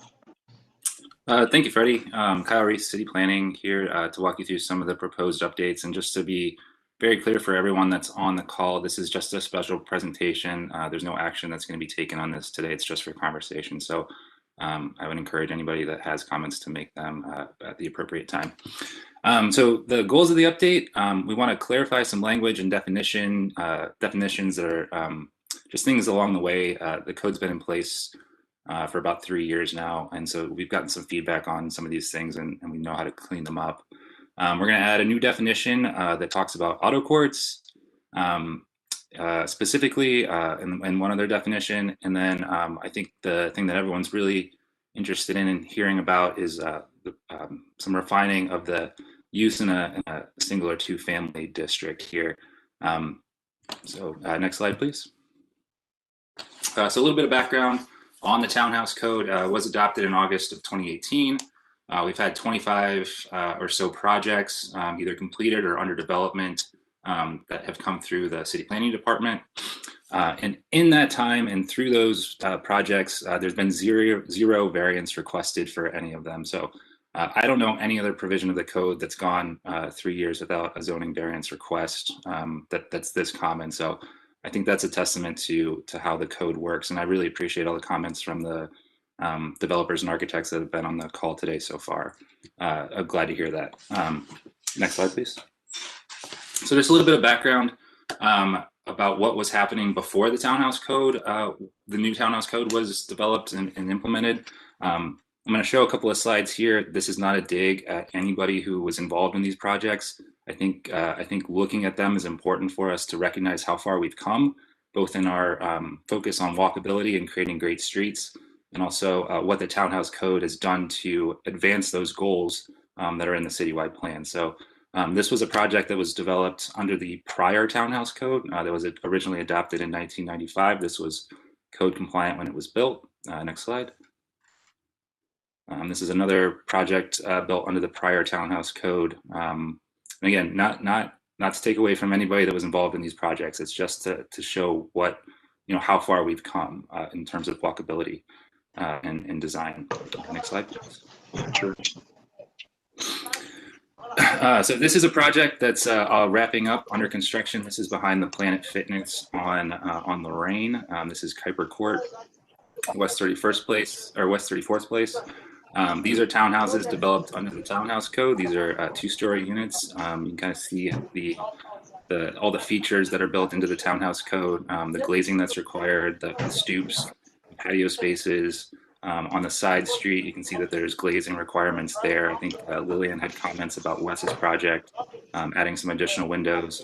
So when Wes and I were working on that project, we added additional windows there to meet the Townhouse Code. So I think the code does a good job of doing a lot of the baseline things. And I think this project turned out fantastic. Next slide. I was a little bit pressed for time this week, so I wasn't able to run out and get photos of everything, but these are some renderings of some other projects that have been approved under the Townhouse Code. These are over on East 120th at Ashbury. This is a Knez project. You can see that these are also 2 stories, more traditional in nature, their architecture, but requiring those, those frontage features, lots of glazing, doors facing the street, parking behind, anywhere where there's a curb cut. There's screening requirements for any garages that may be visible from there. We're going to talk about maybe even enhancing that. Next slide. This is another kind of more modern townhouse development. This is on 48th Street. These are the Forest City Shuffleboard units. 3 stories here, little porch, not porches, I guess these are, as a frontage feature, we'd consider these stoops, but lots of glazing. And I think if you see these in person, they turned out really nice. Next slide. This is the thing that I think I'm most proud of with the code. Under the prior code, this is the zoning adjudication that you would get if you were to get a review back from Building and Housing. So for me, as a planner, I can read and understand these things. They're not the clearest. It's not the clearest wording, but I can do it. But for residents or maybe people who aren't as familiar with the code or zoning in general, this can be a lot to take in. How do you read and understand these things if you're not fully versed in them? So what the new code has done, if you go to the next slide, is taken all of that and it's in chart form now. So we have all of the requirements. We have the different RA districts. We have a column for we have columns for what's required. We have a column that tells you what's being proposed in the plan, and then comments about that. So if you're meeting the requirement, it's clear. We mark it in green that you're code compliant. If you're not, we tell you in the proposed, what's required and what you're providing, and then we tell you that you're non-compliant. Maybe sometimes there's things in here that just get left off of drawings. We have a category that lets you know, hey, you need to add this to your drawings, otherwise we can't review it. And so when a developer or an architect looks at this review, I think it's really easy for them to go through it and understand, exactly what they need to change or ask for a variance for. Again, no one's done that yet, but and then when these projects go to block clubs or anywhere else where the public is looking at them, it's really easy to understand what the requirements are and if the developer is meeting or not meeting those requirements. So to me, this has really democratized the use and distribution of information about townhouses in Cleveland. Next slide. So this is the first new definition that we'd like to add. This has come up a couple of times, enough times that it's, I think, worth adding to the code. So we're going to add, hopefully, a definition that's a townhouse project. And this is for a unified proposal. So that's unified as in, here is one set of plans. The architecture is almost completely the same across whatever townhouse project might be. But it would allow for some amount of detached single family houses to be also reviewed under the Townhouse Code. And the reason that we do that is because we'll get a unified plan where, again, the architecture and the proposal is all coming to us as one, but maybe the site has, kind of a weird angle to it, or maybe you can't because of a building code reason, or you want to add extra windows. You wouldn't want to attach, another unit to a main building, a townhouse building, which is a definition in the code. And so you end up with one or two single family detached units that are part of the whole proposal. And so it wouldn't make sense, at least in my view, to review those under any other zoning categories. Like if we're going to look at and review a set of townhouses, that's all kind of as one project, and approve them, and we're going to take these one or two single family detached units and kick them into a totally different process. To me, that doesn't make a whole lot of sense to do because it is one unified plan. And so the reason that we chose 1/3 is because the most common count, I guess, we've seen of these is you would have two townhouses, so one building with a party wall and then one behind it. So that would be 1/3. So it wouldn't exceed 1/3 of the total count there. So if you go to the next slide, kind of show you what that looks like. So this was a proposal, these darker units on the left-hand side that you're looking at, there were 2 buildings of 2 units and then a single detached unit on Follett Court. So these came to us, not the rest of them, just the ones that are darker, came to us as one unified development proposal that had a single family house as part of it. The architecture of that single family house is exactly the same as the rest of the townhouses. And it has been the case that Building and Housing has been looking at that as a townhouse because it's townhouse in form, even though it's not townhouse in definition. And so if you go to the next slide, you can kind of see that all of this works together. So to kick that single family unit into a totally separate process, at least in my mind, doesn't make a whole lot of sense. You might end up with a totally different outcome on that single unit than you would on the other 4 units. If you go to the next slide, here's another development proposal. This is on West 58th Street. You have 2 units in the front. You have 3 units in the middle, and then you have like this little extra space in the back where you can get an additional unit, but it is a single family detached unit. So this would meet the definition of a unified development proposal that does have a single family unit on it, but it does not exceed 1/3 of the total amount of units. So if you go to the next slide, you can look at the architecture on that and kind of see, would it make sense to kick a single family house that looks exactly like this into a totally separate process? In my opinion, it would not. So that's the first definition. You want to keep going? A second definition that we'd like to add is a definition for auto court. So this is that space that's in the diagram below that's all in gray. So it's an internal alley for a townhouse project, which is defined in the code, allowing vehicular, pedestrian, and bicycle access from a public right-of-way to private garages. So that's, we looked at a bunch of different definitions of auto courts from across, other cities' codes, and we kind of mixed and matched some of the language, but tried to keep it as simple as possible, and came up with this, which I think does a good job.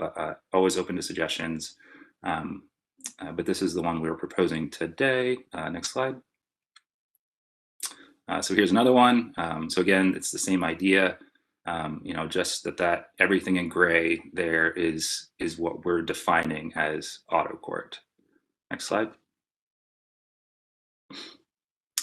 And with that new definition, we're then able to add some regulations to go along with it. So the first thing we like to do is add some landscaping requirements for those auto courts. So what we're proposing here is that 25 square feet of dedicated landscape area for every 32 linear feet of garage door or garage entry that's visible from the public right of way. And we would not include alleys in that requirement. This is, I think, important. I had some pretty long discussions with Jennifer Kipp, who's a city arborist, about whether we could require trees in the auto courts. I think trees do a great job of making those pedestrian or those auto courts feel, very lived in and makes them pleasant to walk in. But because of the realities of how those tree pits have to work, it didn't seem, we couldn't find a reasonable way to require them. So we did back that off and just talk about a landscaping square footage. If you go to the next slide, I'll show you how we're going to work that. So what we've decided to do is that if the public right-of-way is there on the left, if we can draw a direct line from the public right-of-way to the garage door, we're going to count that as a linear foot that's counted towards the 32 feet of linear foot for the garage door.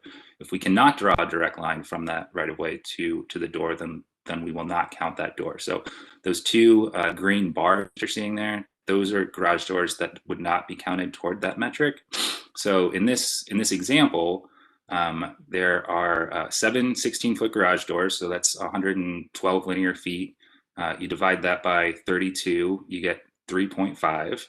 And just like we round up for parking spaces, we would round that up from 3.5 to a whole number, which is 4, and divide that, and you get 100 square feet of landscaping. So in this auto court would be required 100 square feet of landscaping. And that's up to the developer and the architect about how they want to break that up, where they want to put it. They don't have to do them in 25 square foot blocks. They can arrange it any way that they need to in order to make the driveway beautiful and efficient. But adding some green space in these auto courts when they're visible from the street has been something that we've heard over and over again is something that's wanted. And honestly, I think it would make the townhouse code stronger. So next slide, please. Just some examples on the left side, some Cleveland examples of auto courts. Again, not picking on any of these developers or anyone involved in these projects. These are, these are just existing projects that don't have any landscaping in them. And then on the right-hand side, that top slide is probably one of the most beautiful auto courts I've seen. It's a project in Chicago. There's an example on the bottom left with the landscaping that's from Cleveland. And then on the right, another Chicago example, just how beautiful those auto courts can be. Next slide. One is Larchmere. Correct. A second regulation we'd like to add to the auto courts is that if you have any whole or portion of an auto court with those garage doors visible, not including the alleys, of course, at least 60% of that surface area needs to be paved with a human scale material. And human scale material is defined in the code already. And just some examples of what that can look like. I think, having something other than asphalt or concrete as the primary paving material can really enhance these. And again, these are for the people that live in these units. But it is only regulated for units that have direct visibility from the street. So it's for the units. I think it always makes them better, but it's really to make sure that when people are peeking into these places as they're walking their dog or going for a bike ride, that they're beautiful spaces. Next slide. And then when you add all of those things, when you put them all together, this is what it can look like. I think this is a fantastic example of how all these things can work together. The landscaping, there's bikes here, there's pedestrians here, there's a car right in the middle of everything. So these can be great spaces, and we think that some of these regulations will help us get to auto courts that are more like this. Next slide. And so this is the one I think that everyone is probably the most interested in, at least maybe the commission members. So just to be very clear, townhouses are not permitted by right in the single or two-family district. They have to come to the Planning Commission today for that approval. Every single townhouse that's built in the city of Cleveland goes through a design review process, whether that's HDRS or a local committee or landmarks. The zoning code does not regulate architectural style. It's just not something it does. And the zoning code cannot mandate good architecture. Whatever your definition of good architecture is, that's your definition. It's not in the code. So here's the existing approval process. I know there's been some questions about this, and honestly, it's not straightforward. It just isn't, because of all the different choose your own adventures you can go on. But in a single or two family district right now, the City Planning Commission is required to approve these. In the multifamily or less restrictive, they are permitted by right. If you've got less than 5 units and you're not in a landmarks district, you'll go through an HDRS project. The director can sign off on that and you can get your building permit if it's approved. If HDRS denies it, the director can either sign off on it, or the director can send that to Planning Commission for their weigh in. And then if you have more than 5 units and you're in a landmarks district, you go through, or you're in a review district, I'm sorry. You go to your design review or landmarks committee, you can get an approval there. Then you get your approval at CPC or landmarks, and then you can get your building permit. If you're denied, it'd go through a similar process where, the final, if everyone denies it, you end up at common pleas. Next slide. So this is the language that's in the code today that talks, that tells the Planning Commission what they're supposed to look at if they're going to approve a set of townhouses in a single or two family district. And understandably, it's a little bit wordy. it's fuzzy. We've heard that comment over and over again, and we agree with you on that. So we're gonna try to make it as simple as possible as we can. So the first thing we're gonna do is today, if a project is in a landmarks district, they need to get all of their design approvals from the landmarks process. So local landmarks and then the full landmarks commission. Additionally, they need to get a use approval from the planning commission. That's caused some issues in the past. So what we'd like to do is streamline that. If you're getting your design approval from the planning commission, you're going to get your use approval from the planning commission. If you're getting your design approval from the landmarks commission, you're going to get your use approval from the landmarks commission. We'll stop trying to mix those two commissions in that way. Next slide. And we're going to streamline that big hunk of text that we showed you 2 slides ago into this. So when a townhouse is in a single or 2-family district, you need to get your approval from either the Landmarks Commission or the Planning Commission. And so the language that we're going to change is this stuff in red. So when you're in the single or 2-family district, the applicable design review body, i.e. City Planning Commission or Landmarks, shall determine based on the application of subsection 1 of Division E, same division, same subsection as before, of this section, if a townhouse use shall be permitted. So subsection 1, E1, so building envelope and placement, these are the things that the Planning Commission or the Landmarks Commission is going to look at when they're determining whether the use in a single or 2-family district is should be approved or denied.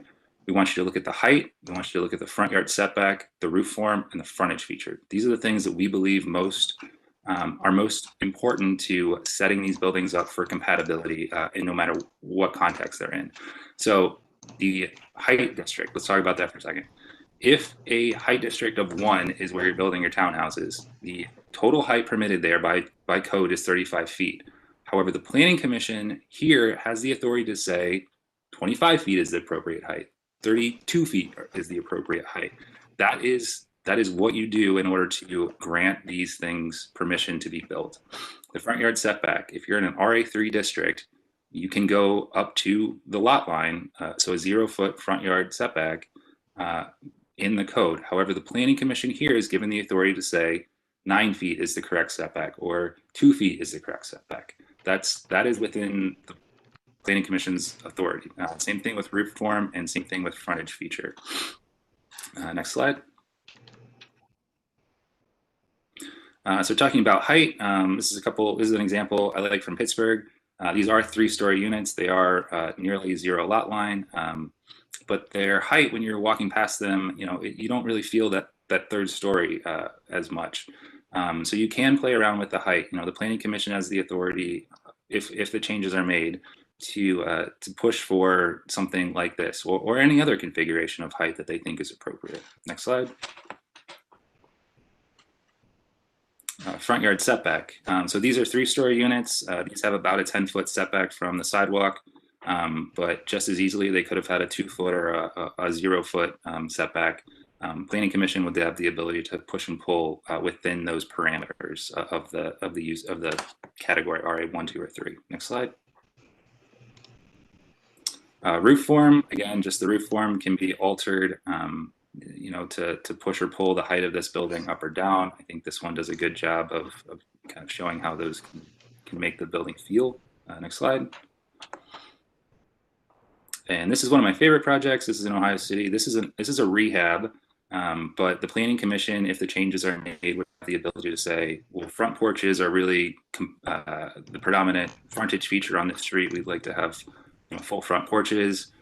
Maybe in a different context, they want to have stoops or a courtyard, anything like that. Anything that's in the frontage feature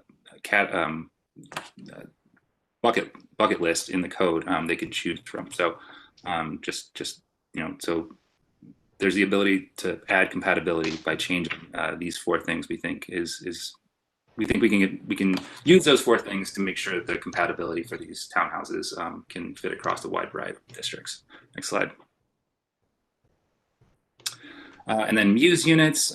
Some people like to call them slot houses. I don't know if I agree with that. Actually, I'm sure I don't. So these slot houses or muse units, they can be really beautiful places. A muse unit is just simply a unit that doesn't have a frontage directly on a public right of way. It's on a private frontage. The townhouse code would describe it. These are a set of historic ones in Ohio City. This space is really cared for. It's loved. They've added some lights over this space. I see people walking down here all the time. We know that these places can be cool. They don't have to be, pedestrian, cattle chutes. But again, all of that stuff falls to the design review bodies to ensure that these places are beautiful if the developer doesn't propose them out of the box. So I think that's the last slide, Maurice. Yep, those are all of them. Those are the proposed changes. Thanks for taking the time to hear this today, and open to take any questions or comments. Commission members, questions? Let's go. We have Khalid with his hand raised. Well, Lillian has asked a few questions in the text in the chat during the presentation as well. Pardon me? Lillian has added some, has asked some questions in the chat feature. Is during the Lillian still on the phone? Yep, I'm still here. The first one was, can you add something specific for me that, my biggest issue with the auto courts is that we've seen many units, the Greenville plan that you showed, it doesn't have doors on the auto court, and is solely for cars. So can we require, so people are really entering through garages and not having any front doors. So that for me is one of the biggest things that needs to be clearly stated, that we're not going to allow that. And then the point you make about the auto courts, I also would like to see another requirement that if you're not able to have walkways in the auto court, then you must have a differentiation of material other than just concrete. So to be very specific of a few of the biggest, what I call barriers or issues we've had, those are two for me that really stand out and need to be stated clearly, so that it's,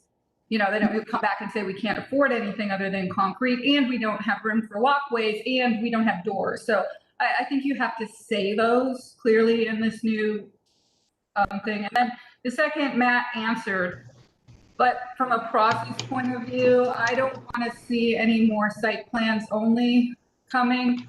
That, August has always pointed out that we're forced to make the zoning change to townhouse before we've seen enough to actually do it. So we should just clearly state that too, which is, he answered that you would, but for me, those were like some of the big pain points I've had with this. Can I ask a question, Lillian? Yep. So you're asking for man doors in the auto courts. So the way that the code is set up is that you can have your primary pedestrian entrance in the same plane as the garage door if you're not facing a primary street. Right. But a lot of times what happens is that the developer will propose a site plan that has the garages as their in the auto court as its own thing, and then on the other side it'll have the muse units with the doors there. So are you asking that? The Glenville one in your presentation, go back to the Glenville example. Maurice, that was near the top. That was that was the one against the tracks. We saw this example. We saw one in Ohio City that was really terrible. That was almost exactly like it, which was for me a real equity problem as well. Keep going. Right there. Right there. Go back. That was it. So no, back. Go back. Site plan. That one.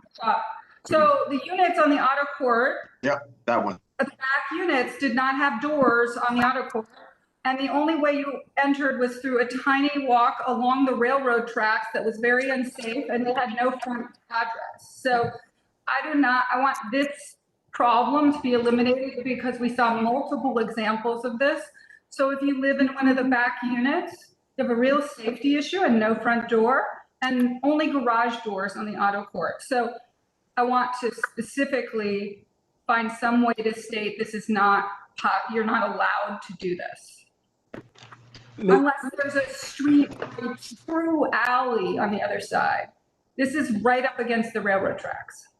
Is that the issue, that it's against the railroad tracks? If this was if there was another condition on the other side of this, other than Or railroad if it's a street or something that was more like you weren't in a safety situation, right? This really caused it. Like, imagine if you call Uber to deliver your food to this address, right?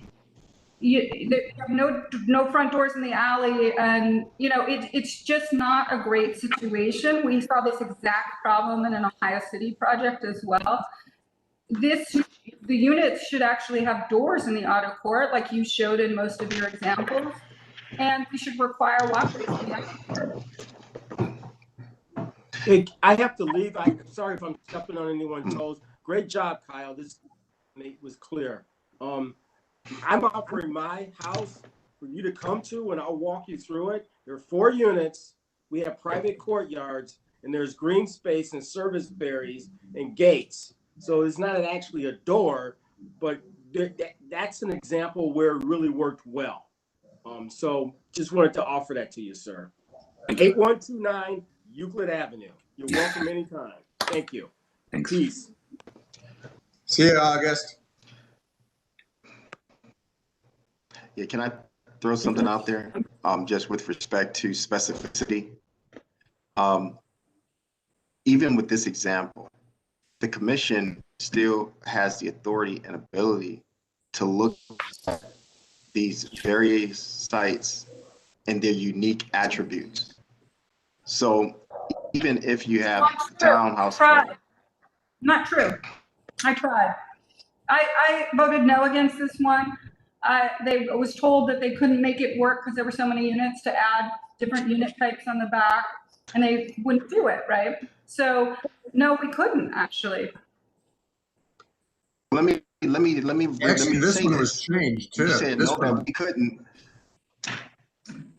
If the other commission members were in agreement on that posture, then you absolutely could have voted no on that, and it would not have moved forward in the fashion that it did. That's my point.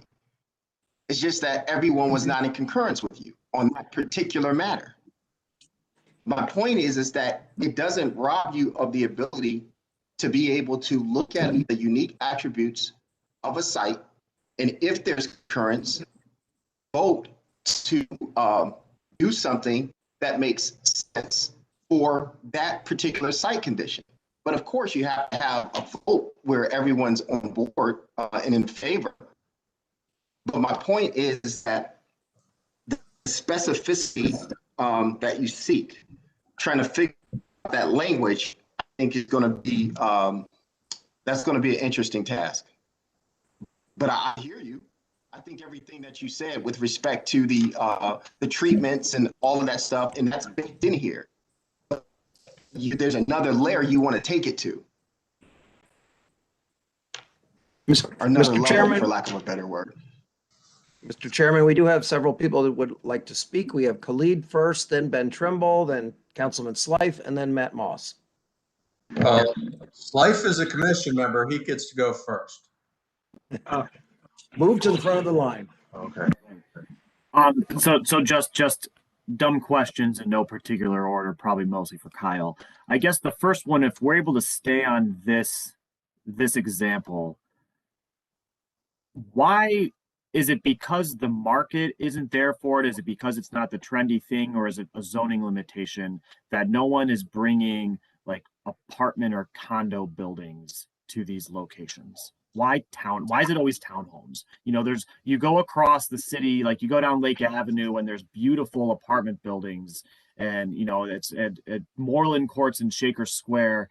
It seems like just if it's going to be brand new, it's got to be a townhome, and then or a row house. But we're not a row house city by design, so we're constantly trying to put the wrong shaped peg into the wrong shaped hole. And I have more questions kind of to that line, but would a multi-story condo building be allowed in this location, or is that needing a separate zoning code and we end up with townhomes because it's kind of a midpoint between, you know, a single family home and a larger building? Thanks for the question. I think that comes down to each individual developer and where they're at and what they're comfortable doing on any particular site. We build a lot of single-family detached townhouse and apartment buildings, a lot of different kinds of housing in the city. But as far as why this developer chose this product type here, I'm sure it comes down to dollars and cents. Yeah, a lot of this, I would tell you, it comes down to dollars and cents and what they can finance. And depending on who the developer is, they can finance different things. But I could build a townhouse a lot cheaper than an apartment building. So if it comes down to financing, I think something that I need to understand more, and we can understand through the legislative process, is as we're talking as the city of Cleveland with these financial institutions locally, what do they need to do to help us have the city we want? And I just don't see where we are building. There's never a market for like the 4-unit apartment buildings like we have all over Cleveland, but they were all built pre-war. And I think that is as good of a density as many other kinds. And it's just, I guess the follow-up question, Kyle, is there anything in the code about whether it's the size of the developable area or the length of the frontage about how many units you can have or what size the units need to be? Because it again, with this one, you know, it seems like to Lillian's point, you know, this whole back row is just a way to double double what you're putting on the site. You know, should we have something in place that's saying if there's this much of frontage on Wade Park, that's going to equate out to X number of units? And what we'll find is on the near west side, other places that, you know, in order to have row houses, you can really only have 3 of them. You can't have 10 of them. And if we want to have larger row house developments in the city of Cleveland, there's plenty of large swaths of vacant land that the market can go find, but we don't need to do everything all in the same 3 neighborhoods. Well, the old townhouse code developed and implemented in 1995 had lots and lots of requirements in it that talked about the floor area ratios and the lot sizes and all those types of things. And what we found when we were developing the new townhouse code is that every time somebody tried to meet those, they couldn't do it, and they ended up at Board of Zoning Appeals, where the Board of Zoning Appeals would grant those variances anyway. So if the market is asking for townhouses, if the developer finds that that's the best use of the site, we didn't feel like those regulations, just adding additional paperwork and time to the projects, made much sense to us.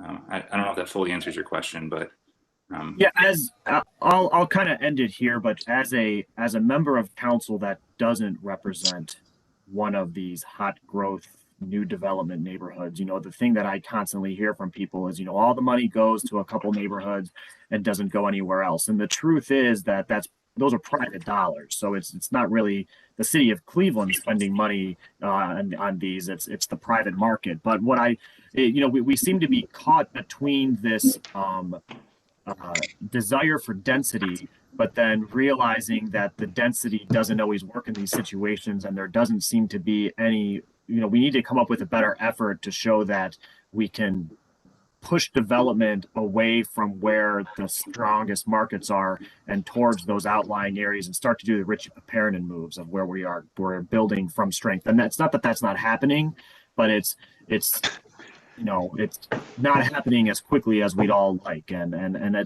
feel that if there's a way to resolve that within the townhouse code of saying, this is not we're never going to be Manhattan. That's not how Cleveland's spatially laid out. This isn't a site for this number of homes in this style. You can go for a different style, like a building, or you can try to do this product elsewhere. That's just an observation. It just constantly seems like we're trying to do something that doesn't fit.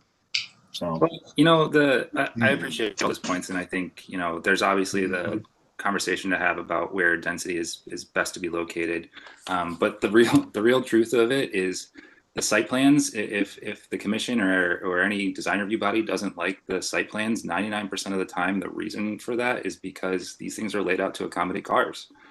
These could be really awesome, pedestrian oriented use units with courtyards and all kinds of things, ground floor living, all the things that you want to see to create a really vibrant streetscape and use area. But unfortunately, the code requires that there be garages and places to park your car. And most of the time, the easiest way to do that and to get a footprint that is livable is to build a 2-car garage. And so while the parking requirements are in place and while the demand for putting your car somewhere on your own property is in place, that's where those two things come up against each other.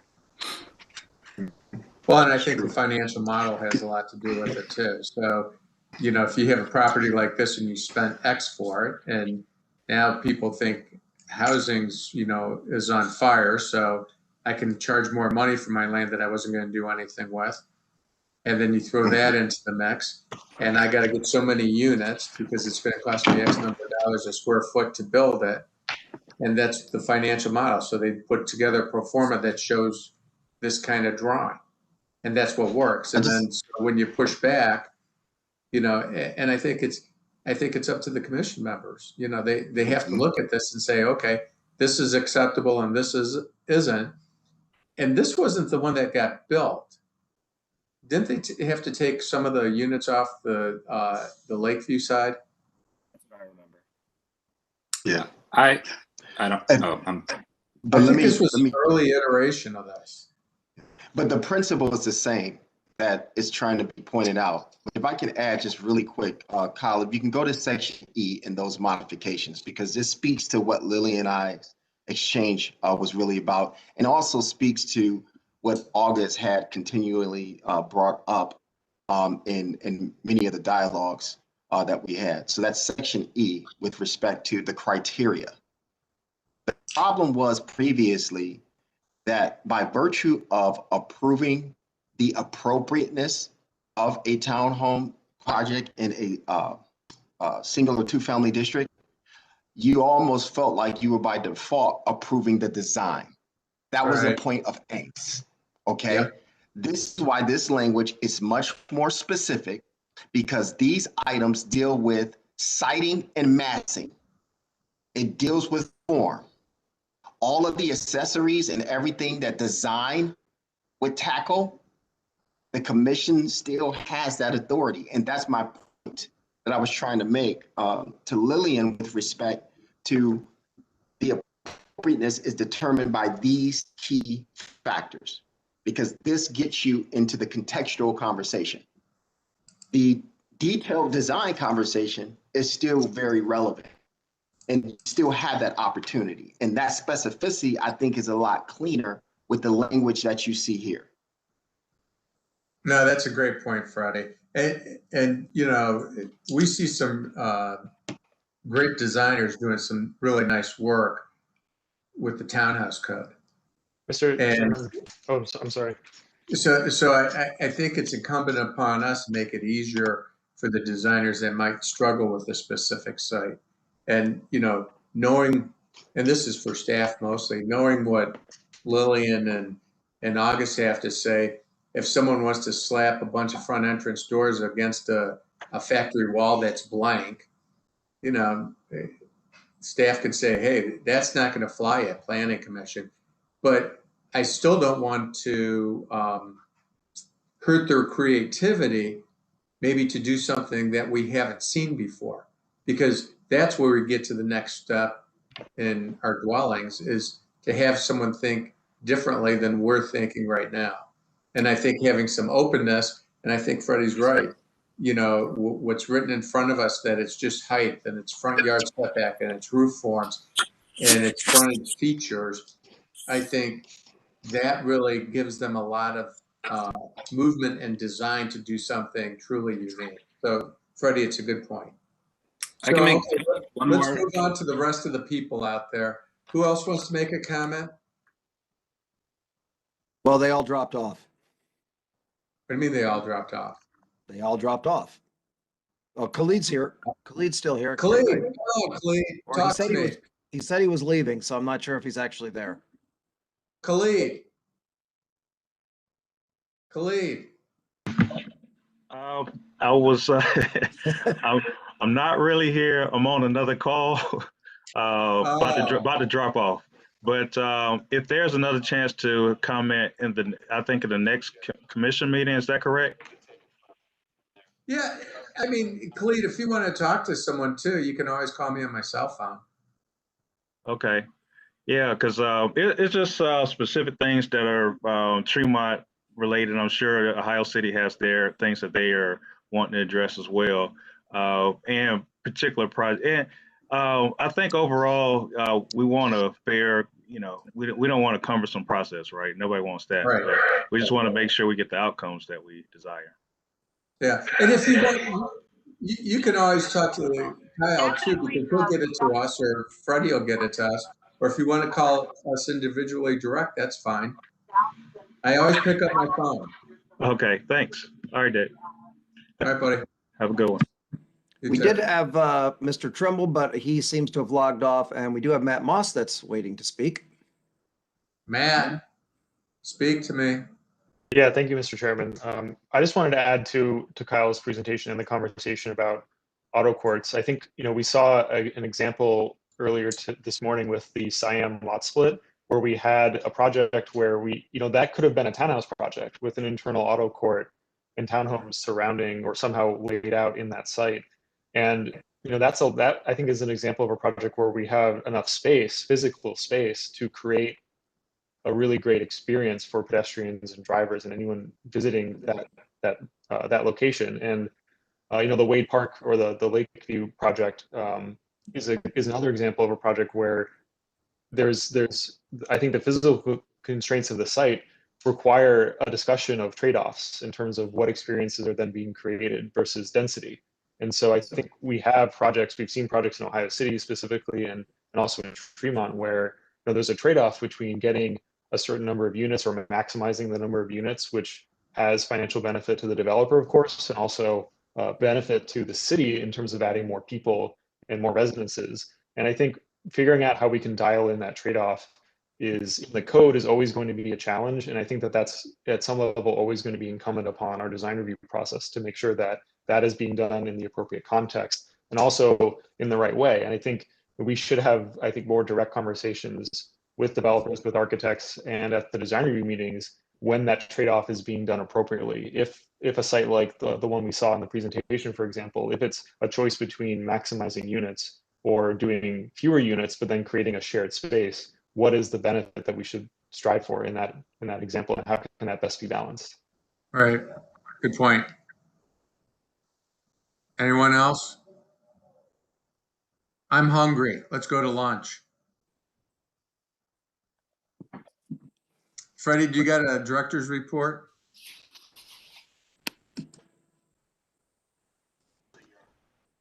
There's a couple of items, but I don't think the whole commission is here to hear it.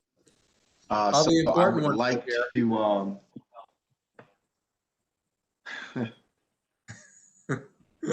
So there's several things that I do want to bring up that are very important. That's coming up. We have two major planning initiatives that will need to be adopted by the Planning Commission. Now, these initiatives are going to be requested to be special meetings in the actual locations as to where these plans occurred. So there's the Vision for the Valley, which we're seeking to do actually in the River Valley at a location that we're working to define a socially distant meeting out in the actual community. And then we're also going to be looking to do the same thing for the Clark Fulton Master Plan, which is a very large neighborhood level comprehensive plan. And we're going to be working on locations for those. And the desire is to have the commission meetings for those out there in those geographies. And we're going to be looking to devote the majority of the meeting to those particular initiatives because they're very comprehensive and large in scale. The other thing I want to provide an update on and make a request for is two things at one of our next meetings is to provide an update on all of our 2021 initiatives so that the Planning Commission is aware of staff's activities for this year. And many of you may have gotten an opportunity to attend the symposium. There was a pretty decent article written today about the symposium. And we believe that it was a very productive and intense few days with those who participated. So we appreciate everyone of the commission members who partook in the activities Tuesday and Wednesday. Hey, Freddie, who wrote the article? It was a Cleveland article, cleveland.com. Oh, okay. I'll look it up. And we have Michelle Garbo, who was actually on the phone and was one of our moderators. I'm sorry, Diane. I'm sorry, Ms. Downey. No, I just was wondering what the estimated time period or date is for those two special presentations. Is it in April or next week or what? It's April. It's April. So we're looking at the first meeting in April for the Vision for the Valley. And then the next meeting either in late April for the Clark Fulton one. We're still working out the details for the Clark Fulton piece, but we definitely are looking to adopt the Vision for the Valley initiative in April, and preferably that first week. And we've already made some arrangements with the venue to look at that. Okay, so after that first full week in April after Easter, right? Yes. Got it. Thank you.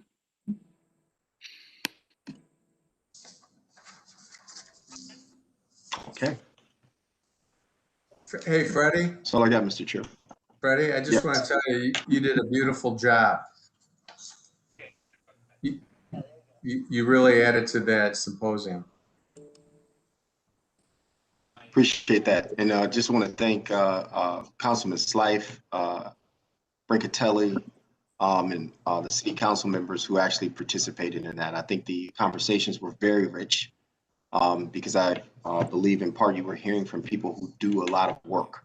And I think that was really good. And I do want to give a shout out to Michelle Yarbo, who's actually on this call for moderating. And I attended her breakout session or her panel session, and they were really good conversations.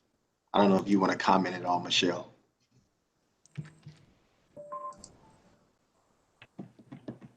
Michelle? She's not there. I just sent a message in the chat. Hi, it was a pleasure to participate. Thank you for the opportunity. Thank you. All right. If that's it, we're adjourned. Yep. All right. Thanks, Kyle. Good job, Kyle. Bye-bye.